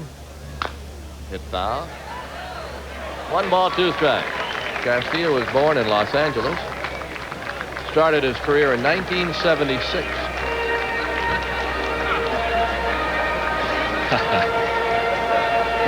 Hail to the Chief on a good play. PA announcer's got about 200 cassettes down there. He's got something for everyone. Which way is it going to break? Went in a little bit. Washington on deck. Braves lost yesterday in a real slugfest to New York, 9-8. The Mets had 17 hits, the Braves 12. The Braves had a 7-run second inning, but the Mets won it in the 9th. They're now 7-8 for the spring. Pretty well hit in right center field. Can Maldonado catch up to that? Look where he went for it. Up on the bank in center field. That ball is almost 400 feet. It's 410 to the top of the hill in center.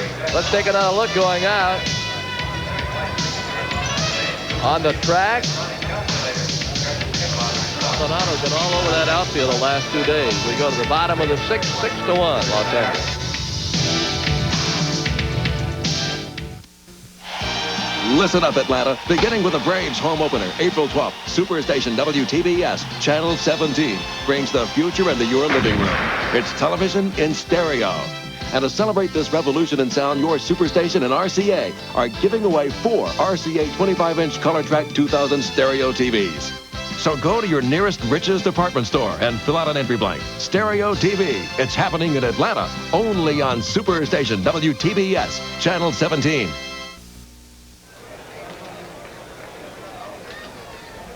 The first pitch to Pedro Guerrero is low. Bottom of the 6th, 6-1, as Gene Garber loosens up in the Braves bullpen. Smith is in the 3rd inning. The 1-0. Missed inside. Marshall's on deck. Mentioned Maldonado making a nice catch to close out the top of the 6th. Comments hit it close to 400 feet. Yesterday, Maldonado ran up the bank in right field and made a diving catch on the side of the hill. To no avail, however, the Dodgers snapped the Orioles snapped a 7-game Dodger winning streak yesterday. 2-2. We didn't disturb you, did we, guys? When you get a number like 78, you're up there. Usually a non-roster player. Guerrero is out of there on strikes for the 3rd time this afternoon. Perez got him twice. Here's Marshall, who single grounded out and walked.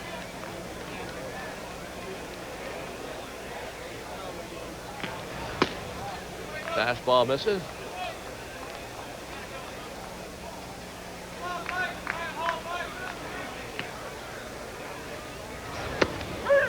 Manny Mota, one of the greatest pinch hitters of all time, coaches at first, and Amal Patano at third. Here's a 1-1. Curve missed outside. 2-1.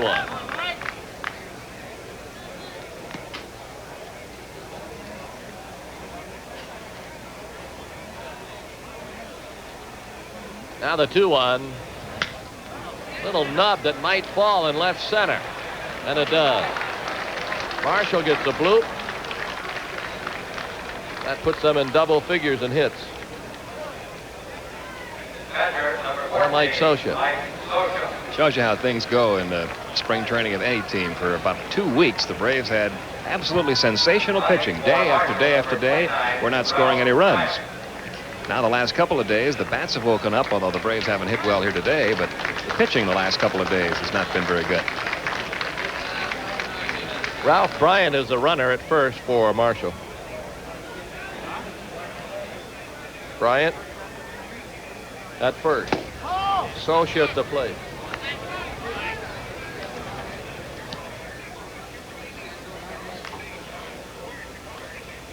Scioscia 1 for 3.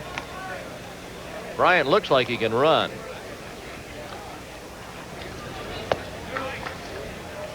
Two and out. Amal Fontano with a sign.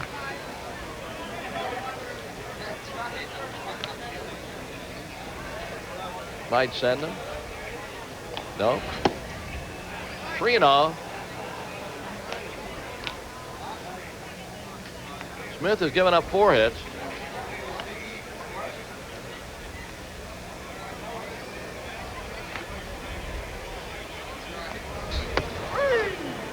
Strike call.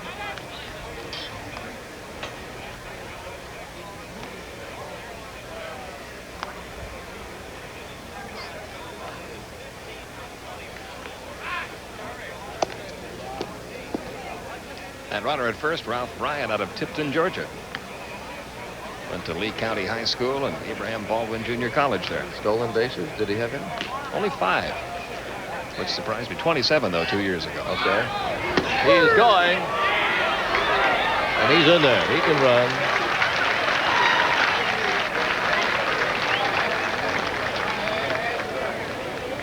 And you'll see Ralph Bryant here. Steal on Rick Cerrone. He got in there quite easily. 3 balls and 2 strikes.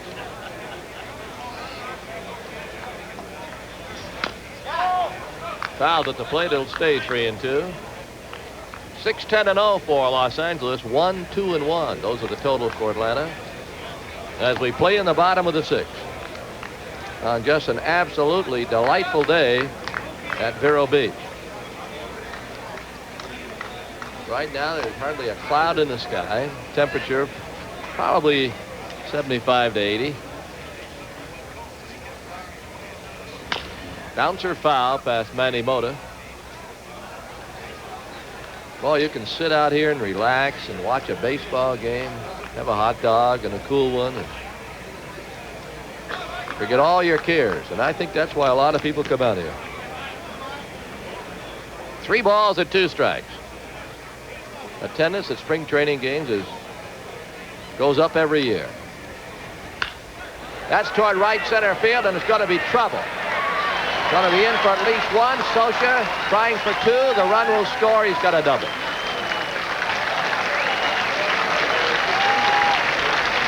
Well, when you're getting hammered, you got to talk about having a nice day. It's like playing golf when you don't score. Well, it's good to be out. Good to be around. Very little to get excited about if you're a Braves fan, because the Dodgers have been hammering them here today. It's 7-1. Now another pinch runner, Mike Ramsey, another rookie outfielder who played right here in Vero Beach last year. Pinch running for Socha.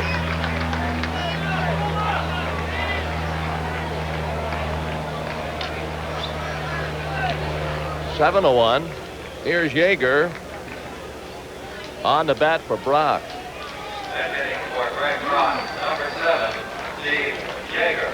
Everybody who came today gets to play. I think Eddie Haas is going to make a change here. He's on his way out. And Gene Garber will be called upon. Smith came on in the 4th inning.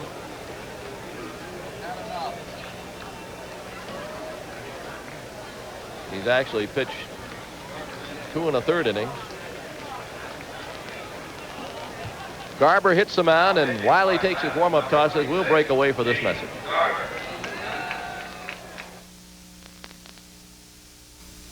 When there's a conference on the mound, what are these guys talking about? I just don't want you to lie to me if your arm's bothering you. It isn't. Look me in the eye and tell me it's not. Swear it's not bothering you? Swear it's not. Doesn't hurt you. When a guy is on the phone in the dugout, who is he talking to? Listen, we got me and Watson and Royce here. We need a bucket of chicken with some biscuits. No beans. Kirk Douglas hosts Baseball Behind the Scenes at 8:05 p.m. Eastern on Superstation WTBS. Wednesday. Gene Garber, veteran relief pitcher, is appearing in his 5th game. His ERA is 4.5. He's won 1, lost none. He's pitched 10 innings, allowed 5 earned runs, 11 hits. He struck out a half dozen. He's walked 5. That's unusual for him in 10 innings. Yeager's a batter. He's batting for Brock, and he'll probably stay in and catch. As Socha's out of there. Yeager is 0 for 3 this spring in his 3rd game.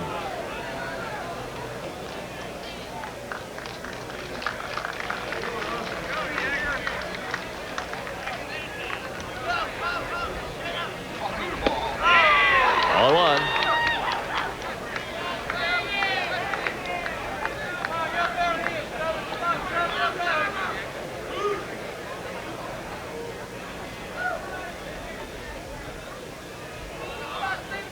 Ramsey off second base.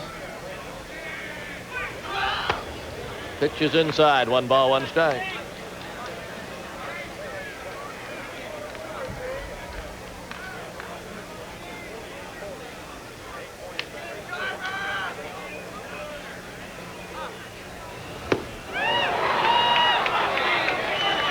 One and 2. Pete and I are alternating these innings, and I'll do this bottom of the 6th and the 7th, and then Pete gets to do the last 2 innings. But I think you might only get an inning and a half today. On your, very well be. On your close. Been all Los Angeles at this point. It's still all Los Angeles. Ramsey makes a turn. Here comes the throw. He's going to be in there.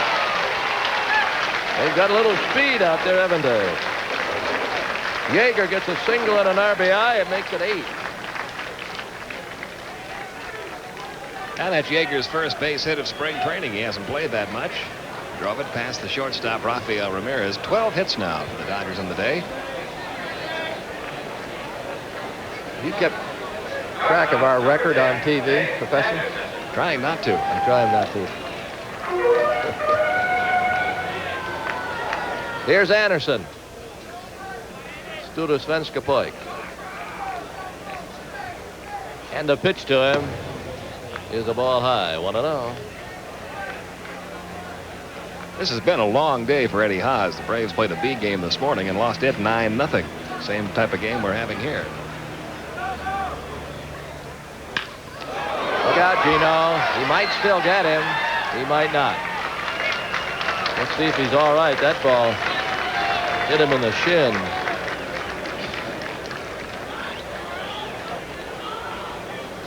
It appears that he's all right. I think he got the glove down here. Let's see. Anderson given credit for his third hit. Hit it right back where it came from. Caromed off his glove. And that is 13 hits now for the Dodgers. Well, you said it was a long day for Eddie Haas, and it has been. And then yesterday's game was 3 hours, lost 9-8 to New York. It was about a 3-hour game.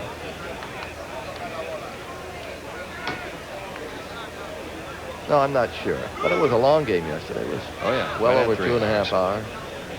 3. 1-0.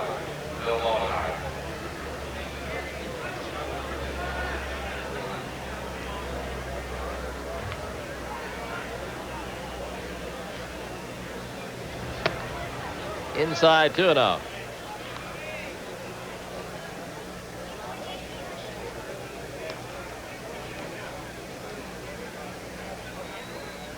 Panning around, showing this crowd. We haven't the attendances yet. Probably 6,000 to 7,000. Just got it. 6,859. 8 sellout the Braves have played in front of. 5 at home and 3 on the road.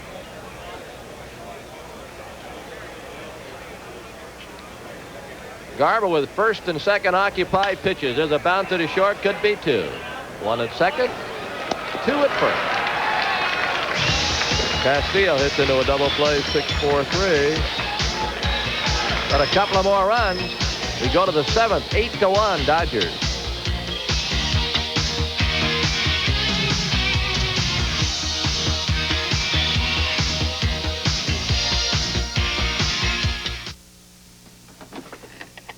Butter. What?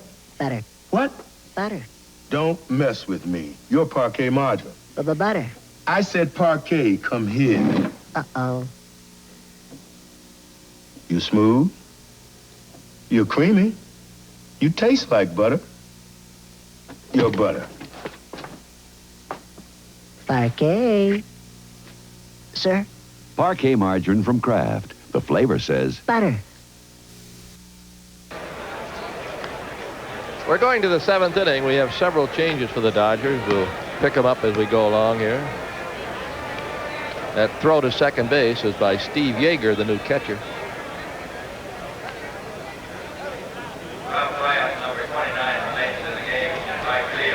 Bryant is in right field. Yeager's the catcher. Duncan's at second, and Bream is at first.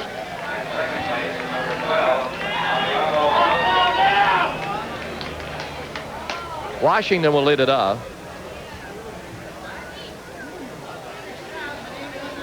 Castillo working his second inning. Perez on deck.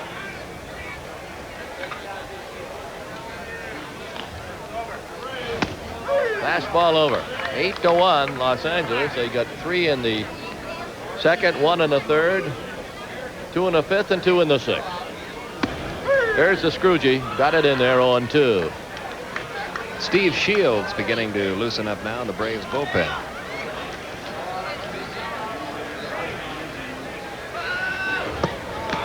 Scroogey, strikeout.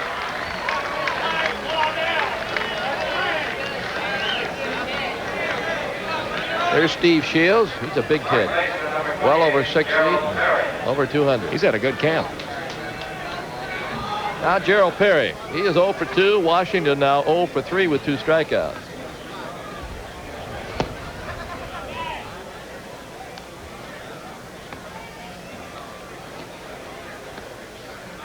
Hey.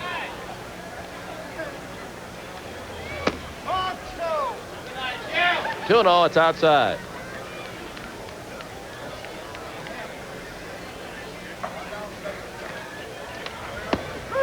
Strike call, 2-1.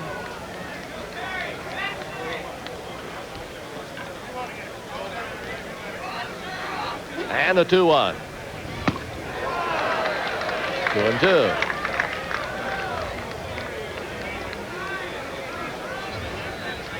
Castillo could be a find or a steal, what have you.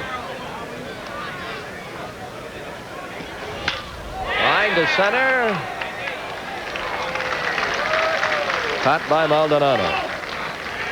Well, Bobby Castillo coming off that rotator cuff injury was available in the free agent draft. Could have been picked by anybody. Nobody picked him. The Dodgers signed him.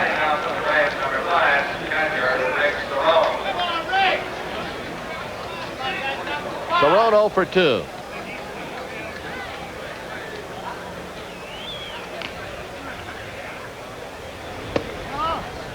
They shot a final on the basketball too to us. Did Villanova beat North Carolina? Villanova beat North Carolina. I did not hear the final score.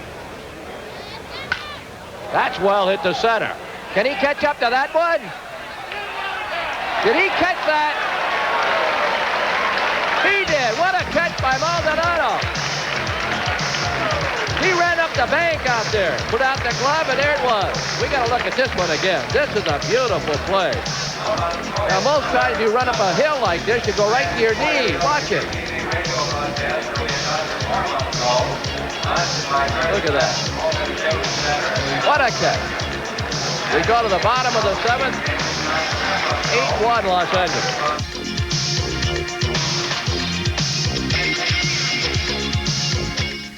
Days. See up-to-the-minute news, the latest via satellite. See it first with Mary Alice Williams and Lou Waters on Newswatch at 5 p.m. Eastern on CNN. Mariano Duncan leads it off in the pitch. Here's the ball outside. He's now playing second base. Sachs is out of there.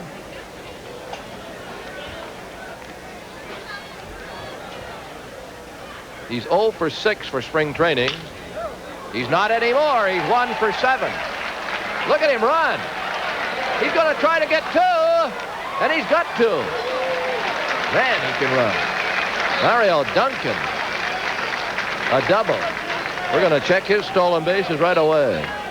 Dodgers have a way of coming up with these outstanding-looking youngsters, and Duncan's another one out of the Dominican Republic. 41 stolen bases at San Antonio last year. 15 triples at Vero Beach 2 years ago. He showed his speed. Here's Maldonado.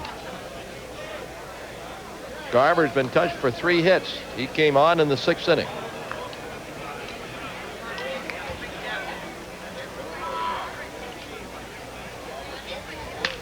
Towards second. Zavella. Duncan over at third now on a grounder to second. R.J. Reynolds is a batter, up for the first time. R.J. Reynolds.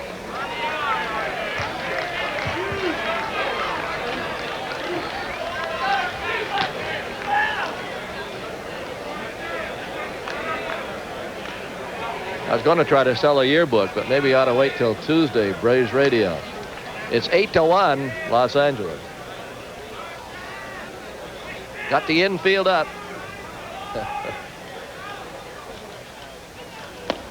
I'm not a front runner. You get your Braves yearbook by sending $4.50 to Braves Yearbook. Post Office Box 4064, Atlanta, Georgia 30302. Bob Courts traveled all the way down here to give me that promo. I'm going to promote it. Fly ball left, deep enough to score the run. Harper with the catch, the tag, and in easily is Reynolds, making it 9-1. Duncan, rather. Reynolds on a sac fly to left. Duncan scores from third. Run number 9. Here's Pedro. Played all afternoon. He's had a long one. Long afternoon. 3 strikeouts and a walk for Pedro. It's the bottom of the 7th. 2 outs. Garber's pitch. Outside. 1-0. It's a happy man. Contract for about $1 million a year. Sure. What's a couple of strikeouts? In a spring training game, not a thing. 2-0. We were talking about salaries today. reading the recent sporting news in Dick Young's column. He was talking about salary. And you hear all kinds of salaries. Carlos Diaz, who's on this club last year, went 1-0. He might have had a save and an ERA over 5. He went to arbitration. He was making $90,000 last year. He went to arbitration and wanted $175,000. He lost the arbitration, but his contract, they had offered him $125,000, so he gets $125,000. Almost a $30,000 raise with a 1-0 ERA 5. Well, that's $15,000 for the win and $15,000 for the save. That's how that works. 3-1 pitch. That's a strike. 3-2. There are a lot of ball players that deserve every penny that they're getting. I'm sure people feel that way, but I think sometimes you see a ball player that's not playing very much and making $300,000 or $400,000. You question that a little bit. In fact, you question it a lot. But if you were a ball player, you would take the money. You're not going to say no. 3 balls and 2 strikes. Not just baseball, it's all pro sports. High into the air, left center. Pretty well hit. Let's watch it. Comments way back. That ball was up on the bank, and they might give him a homer. Nope, they're going to bring him back to second. They're going to give him a double, huh? We mentioned that if you hit it past the palm trees over the white line, that... Let's watch comments. Yeah, it's supposed to go over that white line in the air for it to be a home run. Oh, that should have been a home run. That should have been a homer. That should have been a home run. It was up high enough on that bank. Now running for Vero, number 21, Bob Baylor. But they do send him back to second base. Bob Baylor will now run for Guerrero. 400-foot double by Guerrero. That's why he was smiling. He knew it wouldn't last at route.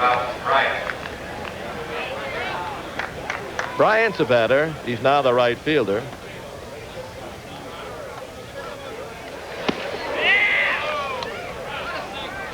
Bryant had 31 homers last year at San Antonio. He's got some power. Led the Texas League in home runs.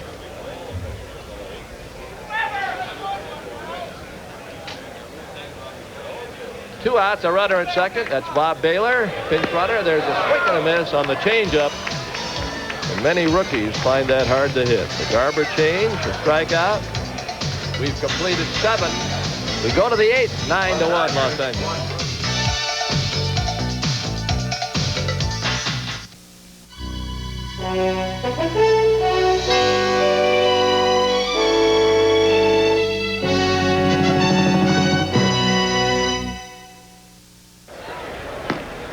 We're going to the 8th inning. Dodgers lead at 9-1. Here's Pete. Thank you, Ernie. Bob Baylor stays in the game for the Dodgers. He'll take over at third base for Pedro Guerrero. He ran for Guerrero after that long double. Steve Shields working in the Braves bullpen once again. And the lower third of the batting order is due up. I saw Chris Chambliss swinging a bat down there. He may be pinch hitting for Garber. It'll be Harper, Oberkfell, and then it looks like Chambliss is a pinch hitter. It has been all Dodgers today. 9-1 the score. Harper 0 for 2. He has grounded out to short, fly to right. Braves have not had a hit since the first inning. The first 2 men in the game. Ramirez a single, Zavella a double. That's been it. We are now in the 8th. Grounded right to the third baseman, Baylor. Juggles it a bit. Throw bounces past Green, and Terry Harper will be safe on that error by third baseman Bob Baylor. You see so many throwing errors made just that way. An infielder bobbles a ball and rushes that throw just a bit.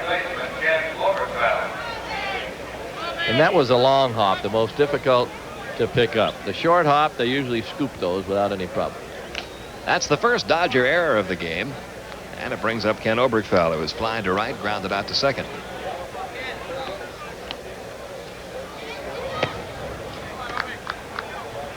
One ball, no strikes. Chris Chambliss is on deck.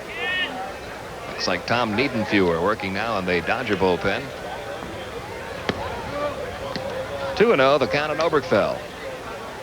Castillo has had quite a spring. He is now working into his 11th inning without giving up a run. Here's the 2-0, and that missed ball 3.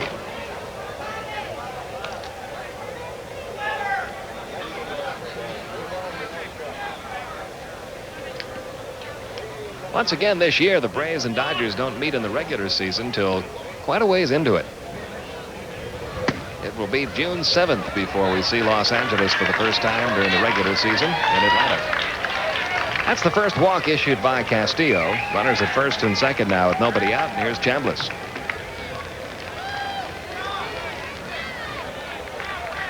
Chambliss and Gerald Perry involved in that struggle to win the first baseman's job. Chris has had a good spring. 321, no homers, 7 RBIs. That's the top RBI figure on the Braves this spring. Number 10, Chris Chambliss. And he pinch hits here with runners first and second, nobody out. We're in the 8th inning, 9-1 Dodgers.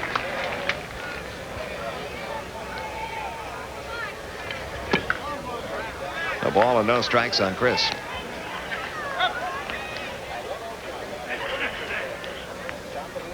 Oberkfell, the runner at first. Terry Harper at second. And the 1-0. Evens the count, 1-1.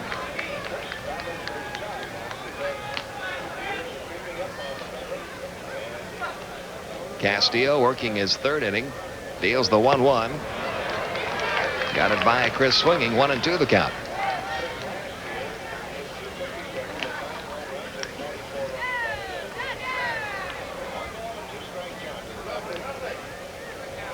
Now the 1-2 pitch on the way. The Scroogey missed low and outside. 2-2.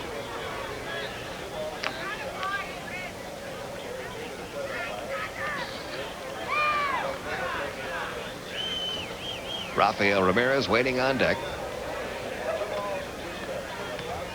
And Castillo ready now for his 2-2 offering. Hit sharply by the shortstop. Base hit left field. Waved around third. Terry Harper. He will score without a throw. And it's now a 9-2 ball game as Chambliss drives in his 8th run of spring training.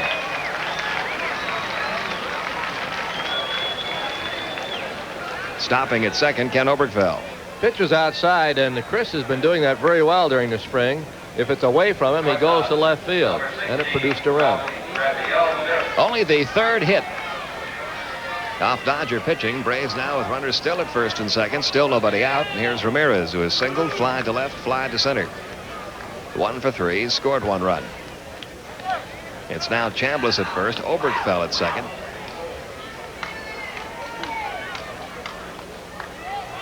And Castillo delivering. A ball low, fastball missed. That is the first run scored off Bobby Castillo this spring. It's an unearned run. Harper had reached on the error by Baylor.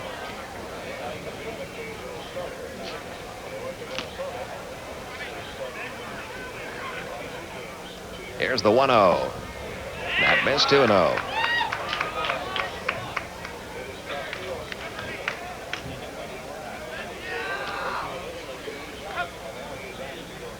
Paul Zavella waiting on deck.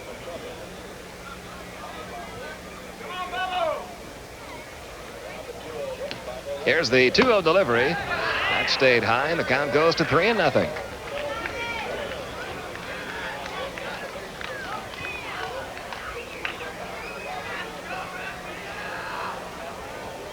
Tony Brizzolera is now up throwing in the Braves bullpen, so we may get either Brizzolera or Shields in the bottom half of this inning. There's Tom Niedenfuer in the Dodger bullpen. And the count goes to 3-1 on Ramirez.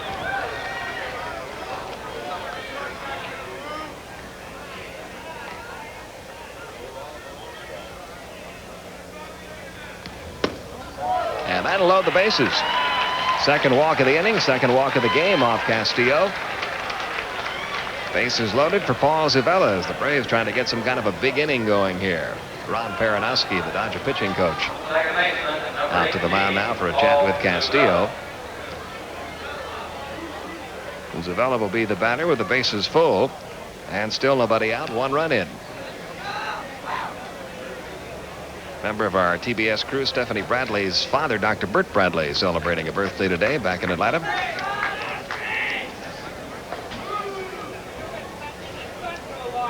lot of Braves fans here today from all over the Southeast.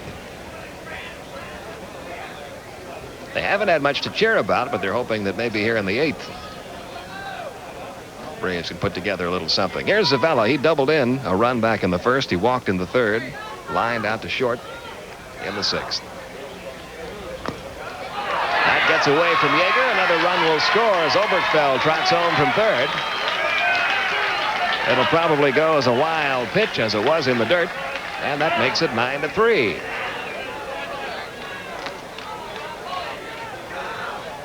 Well, look, and see, it was in the dirt, a breaking ball. Make it a wild pitch.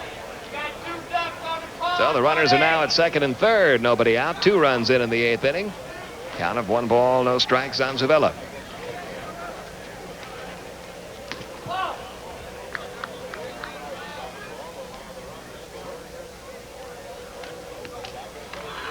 Here's the 1-0 pitch. Line drive. That's a base hit into left field. Chambliss will score from 3rd. They'll hold Ramirez at 3rd, and Zavella drives in his 2nd run of the game. It's now 9-4. As the Braves chipping away at Castillo, trying to get back in this one.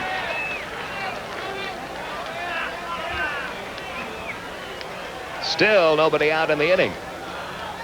That's 4 hits for the Braves on the afternoon. Zavella has 2 of them, and he's driven in 2 of the 4 runs. Now Brad Kamensk, who has struck out twice in the 6th inning, hit a fly ball to deep center field that Maldonado caught running up the bank. One of 2 such catches he's made today. Runners now 1st and 3rd with no outs. Castillo deals. Kamensk gets it foul. Big hit here, and you might get to do your 2 innings. Gonna try. Yes, sir. Now it's only a 5-run deficit. The runners are off 1st and 3rd, and the pitch is inside. 1-1.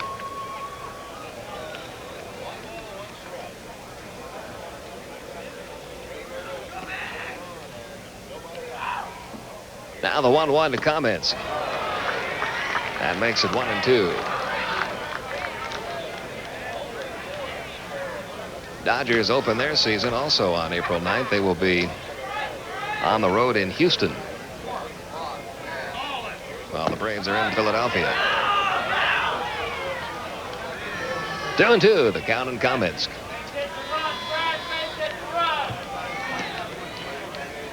Connell Washington waiting on deck. Here's the 2-2 offering. Sharply hit down that left field line. It's a fair ball rolling toward the left field corner. In to score is Ramirez. Zavella will be waved around 3rd. He's coming home. They may have called that a ground rule double. Zavella may have to go back to 3rd because that ball rolled into the crowd over there. And I think they're going to send Paul Zavella back to 3rd. Yes, they are. So it'll be a double, a ground rule double for Brad Kamensk. Give him 1 RBI, and the Braves are now within 4. It is 9-5. He hit it well, just inside the bag. It was double all the way. You can see the call by Dutch Rennert. And with that base hit, Pernoski's out to the mound. He's going to make a pitching change. It's a 2nd visit to see Zavella coming around. The Braves have had a big inning here. They've scored 4 times to make it a 9-5 game. They've got 5 up on the scoreboard, but they chase Zavella back to 3rd base. So Tom Niedenfuer will check into the game for the Dodgers. And we're going to have a new right fielder as well. Ed Amelung will take over in right. So Niedenfuer on the mound, Amelung in right. They'll flip-flop, no doubt, in the batting order. As Castillo is lifted after working 2 innings. Didn't get anybody out here in the 8th. He has given up 3 hits. 4 runs to this point. The runners at 2nd and 3rd belong to him. Castillo walked 2, and he struck out 1. So the Braves making a run at the Dodgers here in the 8th inning. It is now a 9-5 ball game. Tom Niedenfuer on for the 6th time this spring. He's worked 8 innings, given up 9 hits, 3 earned runs, walked 5, and struck out 2. You can subscribe now to the official newspaper of the Atlanta Braves, the Braves Banner, and your first issue will include a feature on Brad Kamensk, who just had that big hit, and an in-depth player profile of Steve Bedrosian. To get the next 9 issues, send $8.95 to Braves Banner, Post Office Box 89162, Atlanta, Georgia 30312. That's Braves Banner, Post Office Box 89162, Atlanta, Georgia 30312. Braves baseball, read about it in the Banner. Tom Niedenfuer, the new pitcher, last year won 2, lost 5, had 11 saves, worked in only 33 games. That's half as many as he worked in the year before. He just had one of those seasons you like to forget about last year. He had elbow problems, shoulder problems. But he has felt strong this spring. 6'5", 225-pound right-hander out of St. Louis Park, Minnesota. Claudell Washington batting with runners second and third. Claudell today has struck out twice and was thrown out catcher to first.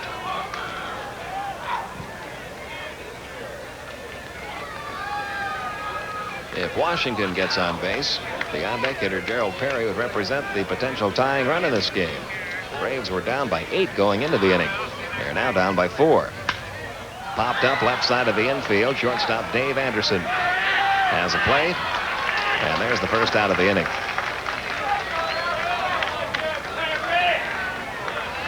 Now Gerald Perry, who has grounded out to second, fly to right, and fly to center.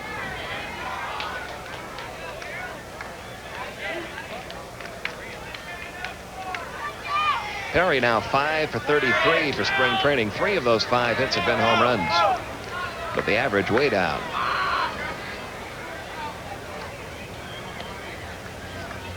Niedenfuer delivers. Got the breaking ball in for a strike, 0-1. Perry, the 8th man to bat in the inning for Atlanta.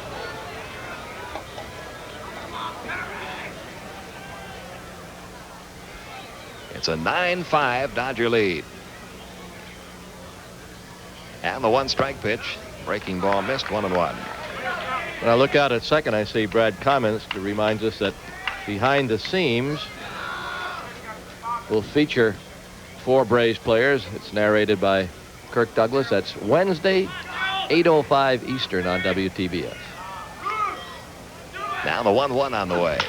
Grounded to the right side. That'll get another run home. Duncan throws on to first in time. Scoring from third is Zavella. Moving to third is Kamensk, and that makes it a 9-6 ball game. So the Braves have a shot now. Give Perry an RBI. Number 5, Rick Cerrone. And Rick Cerrone becomes the 9th man to bat in the inning. He has flied out 3 times, once to right, once to left, and he hit one of those fly balls to center that Maldonado caught on the bank. A runner at third, 2 down. Niedenfuer deals, and there's a bouncing ball, 1 hop to third. Niedenfuer did the job. Baylor's throw to first ends the inning. But it's a big inning for Atlanta as 9 men come to the plate, and 5 of them score. We go to the bottom half of the 8th with our score now. Dodgers 9, Atlanta 6.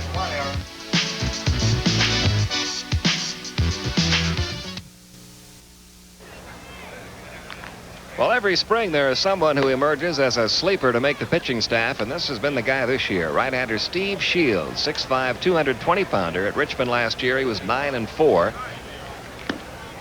with an ERA of 4.75. This spring, Shields has worked 5 2/3 innings in 3 games, has not allowed a run, has not allowed a hit, has walked 1, struck out 3. Braves are carrying 13 pitchers at the moment. That means 3 will be cut by opening day, April 9th. And this is Sid Bream leading off the bottom of the 8th for the Dodgers. He has had a very good spring for them, hitting .304. Big, strong left-hand hitter. He's got the minor league credentials. He's been knocking on the Dodger door the last couple of years. He takes ball 1. Garber worked an inning in 2/3, gave up 4 hits, 1 run, didn't walk anybody, and he struck out 1. Sid Bream last year, .343 at Albuquerque with 20 homers, 90 RBIs. The year before he had .307 with 32 homers, 118 RBIs. 1-0 pitch is a strike. 1-1.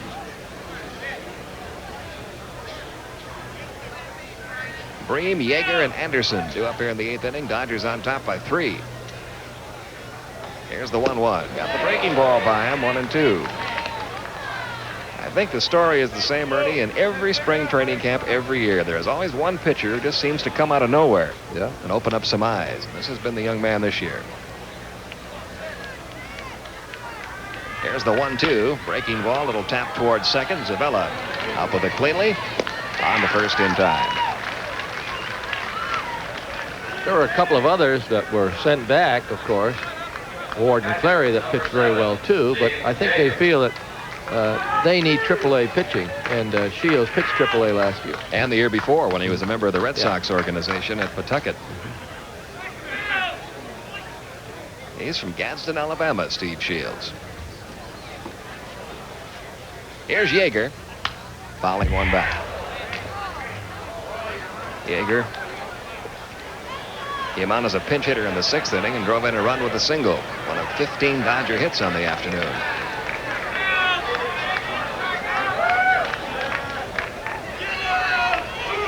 Now the 1-strike delivery. 0-2 the count. Yes, we definitely will be hearing more from Dwayne Ward and Marty Clary. Who pitched exceptionally well this spring before being sent back to the minor league camp. The 2-strike pitch, little fly ball lifted shallow center field. Comments in to make the catch. And that's out number 2. The batter will be Dave Anderson.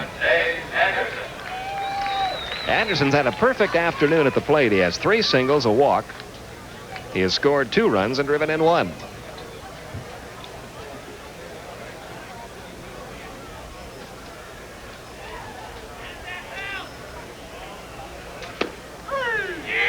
Nothing in 1 the count.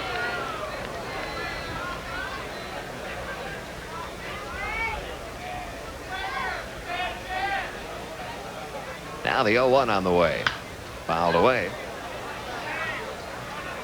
Throughout Shields' career, he has really not worked very often as a short relief pitcher. He's been mostly a starter, long reliever.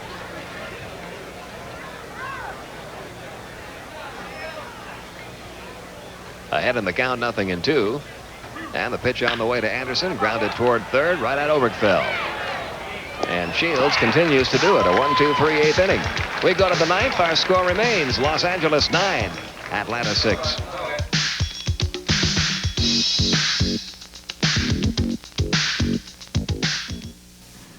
Drugs. The only way to stop abusing them is to stop using them.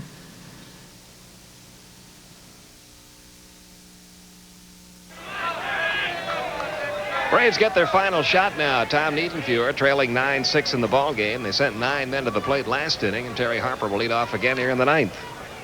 He opened up the 8th inning reaching on an error. He's also flied to right and grounded out to short.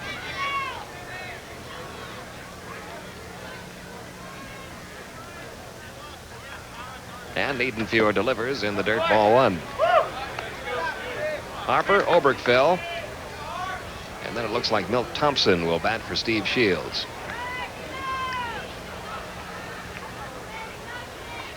Now the 1-0. And it's 2-0. Well, we've had a couple of wild ones, these 2 telecasts this weekend. A 9-8 win by the New York Mets yesterday. It's 9-6 Dodgers here today. Here's the 2-0. 2-1.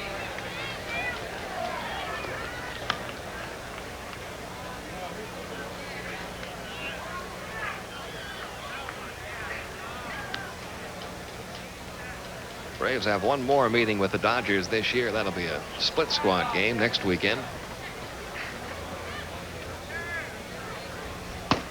And then, of course, 18 regular season meetings. 3-1 the count now on Terry Harper.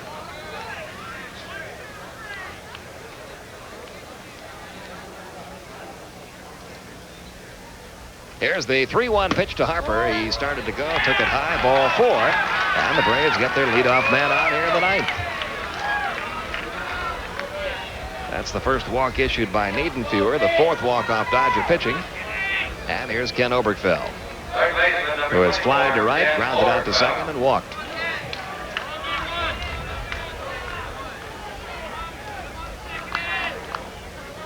Tony Brizzolera is going to start to loosen up now in the Braves bullpen in case the Braves can take this game to the bottom half of the ninth inning. Bouncing ball first. Bream with a good play. Goes to second one. Anderson back to Niedenfuhr covering. Not in time. Good play by the first baseman, Sid Bream. They get the runner at second for the first out of the inning. And now with Oberkfell at first, Milt Thompson will pinch hit for Steve Shields.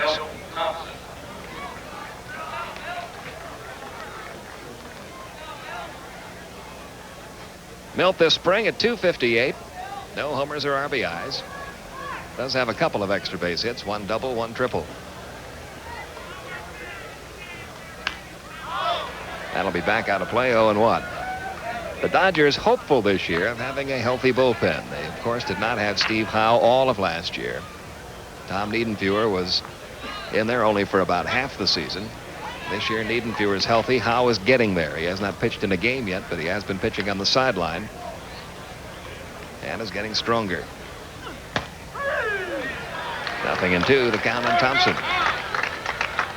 Add to that Ken Howell, who did a good job for the Dodgers during the second half of last season. He throws hard. And Bobby Castillo also making a bid to be in that bullpen core. Here's the 0-2 up high. One interesting note, yesterday the San Francisco Giants signed Vida Blue to a contract, a one-year contract. And their plans for Vida Blue this year, he'll be their left-handed short man out of the bullpen, replacing Gary Lavelle, who they traded to Toronto. This will be handled by third baseman Bob Baylor, and it's out number 2. So the Braves down to their last shot. It's Rafael Ramirez, who has a single in 3 official at-bats. He's also walked once, scored a couple of runs.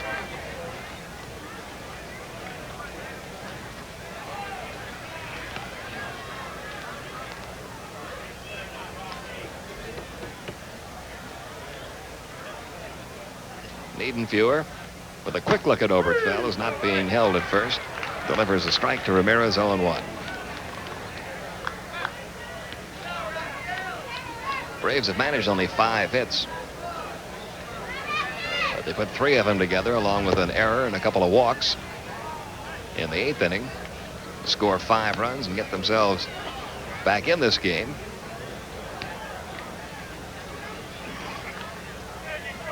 It's 1 ball, 1 strike on Ramirez.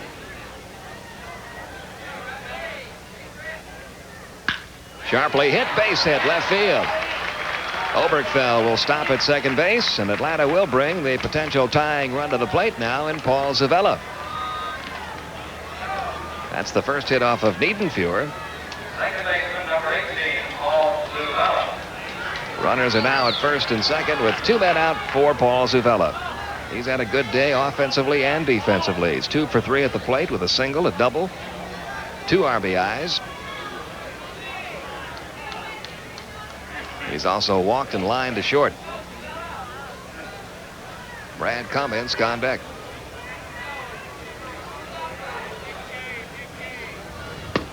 Breaking ball drops over for a strike, 0-1.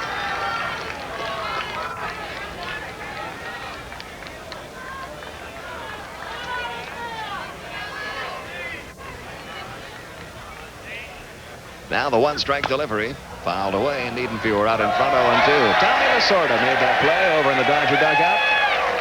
Hail to the Chief. All right. Drop the hat. Okay. There's the music. You know he loves that. Look at him. 0-2, the count on Zavella.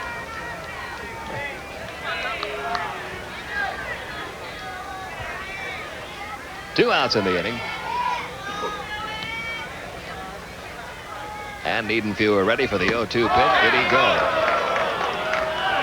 I guess not. The count 1-2. He almost chased it. Oberkfell down at second. Rafael Ramirez at first. And Zavella representing the potential tying run at the plate with 2 outs in the 9th inning. Here's the 1-2. A little tap hit up the middle. Let's see if anybody can get to this one. Duncan going to second in time for the force. And the ball game's over.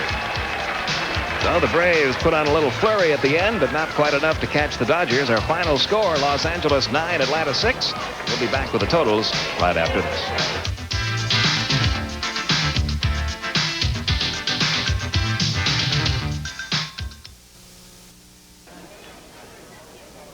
So the Dodgers do it to the Braves here this afternoon. 9 runs, 15 hits, 1 error, 11 left for Los Angeles. 6 runs, 6 hits, 1 error, 5 left for Atlanta. Bob Welch, the winner, and Pascual Perez, the loser. Dodgers now 10-4 on the season for exhibition play, while the Braves fall to 7-9. Okay, our next feature will be Sports Close-Up coming to you from WTBS. Our next telecast of Braves baseball is next Saturday afternoon against the St. Louis Cardinals. The Baltimore Orioles will be on Sunday afternoon. Final score, Dodgers 9, Braves 6. Till the next time, for Pete Van Wieren, Ernie Johnson from Vero Beach. So long, everybody.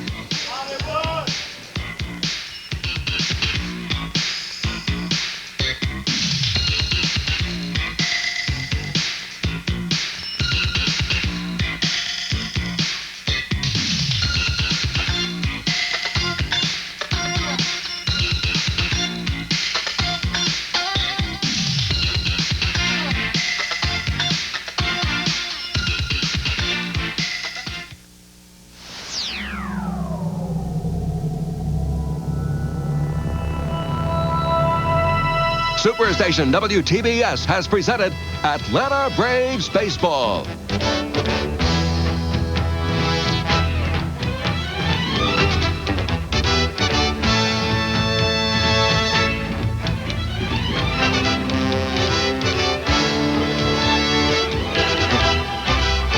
Braves Baseball has been brought to you by Bud Light, the less filling light beer with a first name and taste.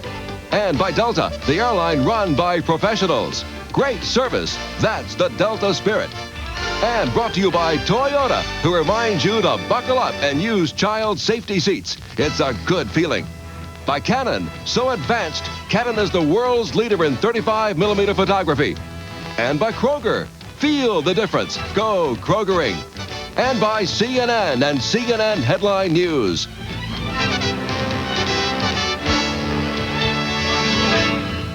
Braves Baseball is a production of TBS Sports.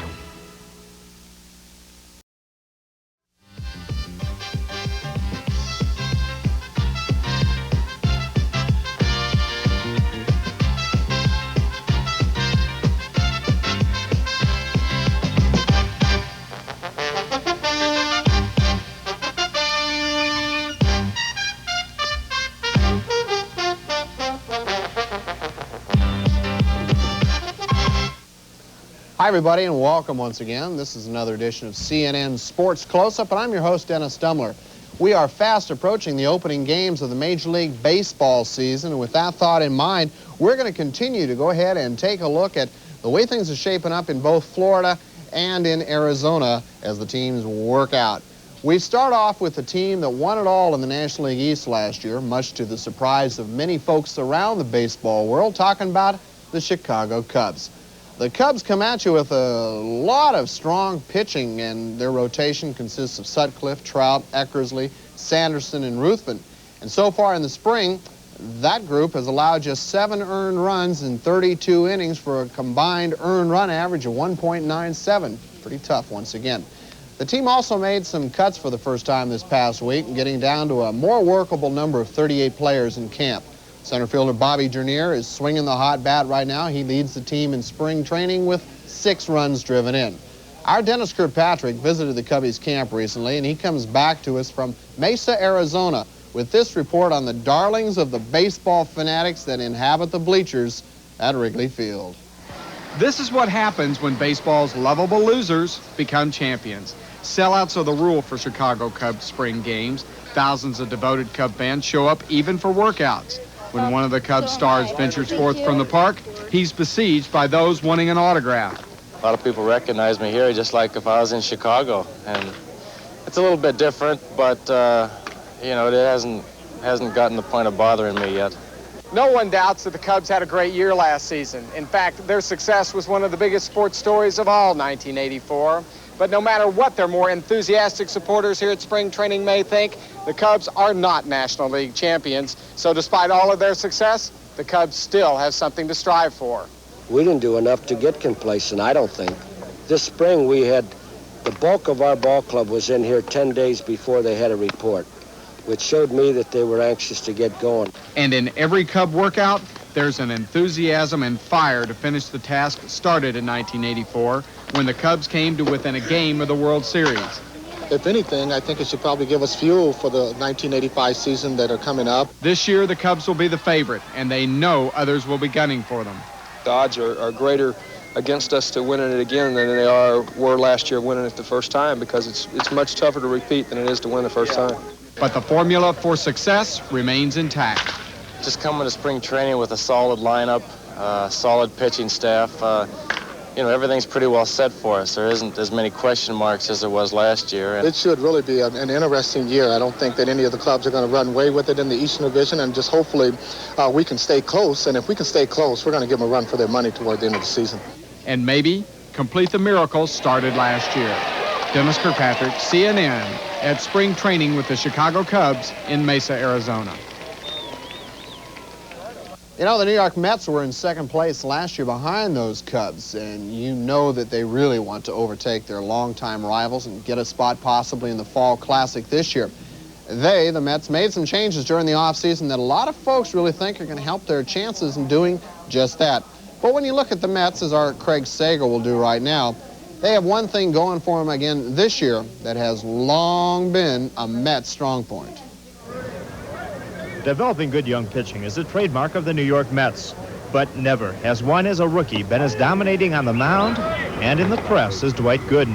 Having led the majors in strikeouts as a teenager, Gooden is now a year older and a year wiser. Hitters going to be, out for me this season. They know the pitchers I throw, but also I know the pitchers I can get them out with, so it's going to be an exciting season. As long as Gooden and fellow starter Ron Darling proved their rookie seasons were no flukes, the Mets should be in contention. We have a lot of young guys. Last year was their first year, and we have this thing they call the sophomore jinx. So we got to look at that. I don't believe in it. The biggest change for the Mets pitchers this year is on the receiving end of their fastballs and curves. After a decade in Montreal, Gary Carter tries for his first World Series as a New York Met. Nothing would be sweeter than to get to the World Series this year. Carter's experience is not only a valuable influence on a young pitching staff, but his bat is a welcome addition to a lineup that promises to be one of the most powerful in baseball. Keith Hernandez precedes Carter, Darryl Strawberry, and George Foster follow. Pennants are not only won on the field, but also in the clubhouse. The Mets' rallying cries in recent years have been the magic is back, catch the rising stars, and this year simply to win. If you don't think the Mets can win, just remember, back in 1969, everybody laughed when they took the field. Mets manager David Johnson was the second baseman on the '69 Baltimore team that lost to the Mets in the World Series. Although Gooden received most of the rookie acclaim, Johnson guided the Mets from 6th to 2nd in his initial season. No, the manager gets the blame. They don't get any credit.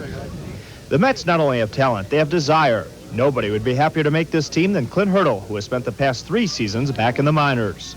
The guy asked me, what would be my role, and I said, well, I'd probably be the only guy that had the opportunity to back up 5 millionaires this year in the major leagues. I can't think of anybody else, with me being able to pick up and fill in maybe at left and right and first and third and catcher, and all those guys are big money players, so I'll just hopefully make the club sit around and wait on a cold. It's a year that looks to be a good one for the New York Mets. Craig Sager, CNN in St. Petersburg. A few years back in the National League East, it looked as though the Phillies were going to be the power there for some time. But that really changed in the time since they last won the pennant. They had a rough season last year, and one area where they were very weak was in fielding, where they committed 161 errors. Well, in the first 6 spring training games, they've committed 13 already. That is the same as last year, looks like. But as Craig Sager tells us, that is one of the few familiar things about the Phillies. Despite being in the World Series just 2 years ago, the Philadelphia Phillies have received a major facelift. Of the 8 regulars who won the 1983 National League pennant, only third baseman Mike Schmidt has not been replaced. I guess I am probably the only regular. Morgan's gone, Matthews is gone, Rose is gone, Perez, a whole host of them. It was an embarrassing year for the Phillies. For relief pitcher Bill Campbell, who saved just 1 of 6 opportunities, the Phillies gave the Chicago Cubs the division title with starting outfielders Bob Dernier and Gary Matthews. And for outfielder Glenn Wilson, who batted just .240 and a third-string catcher, The Phillies handed the Detroit Tigers the World Championship with Cy Young and American League MVP Willie Hernandez. Coming up next, Walter Cronkite headlines the encore presentation of The World of Audubon. Then, it's no holds barred, super explosive Best of Georgia Championship Wrestling, followed by the Wild, Wild World of Animals. The World of Audubon is next on Superstation WTBS.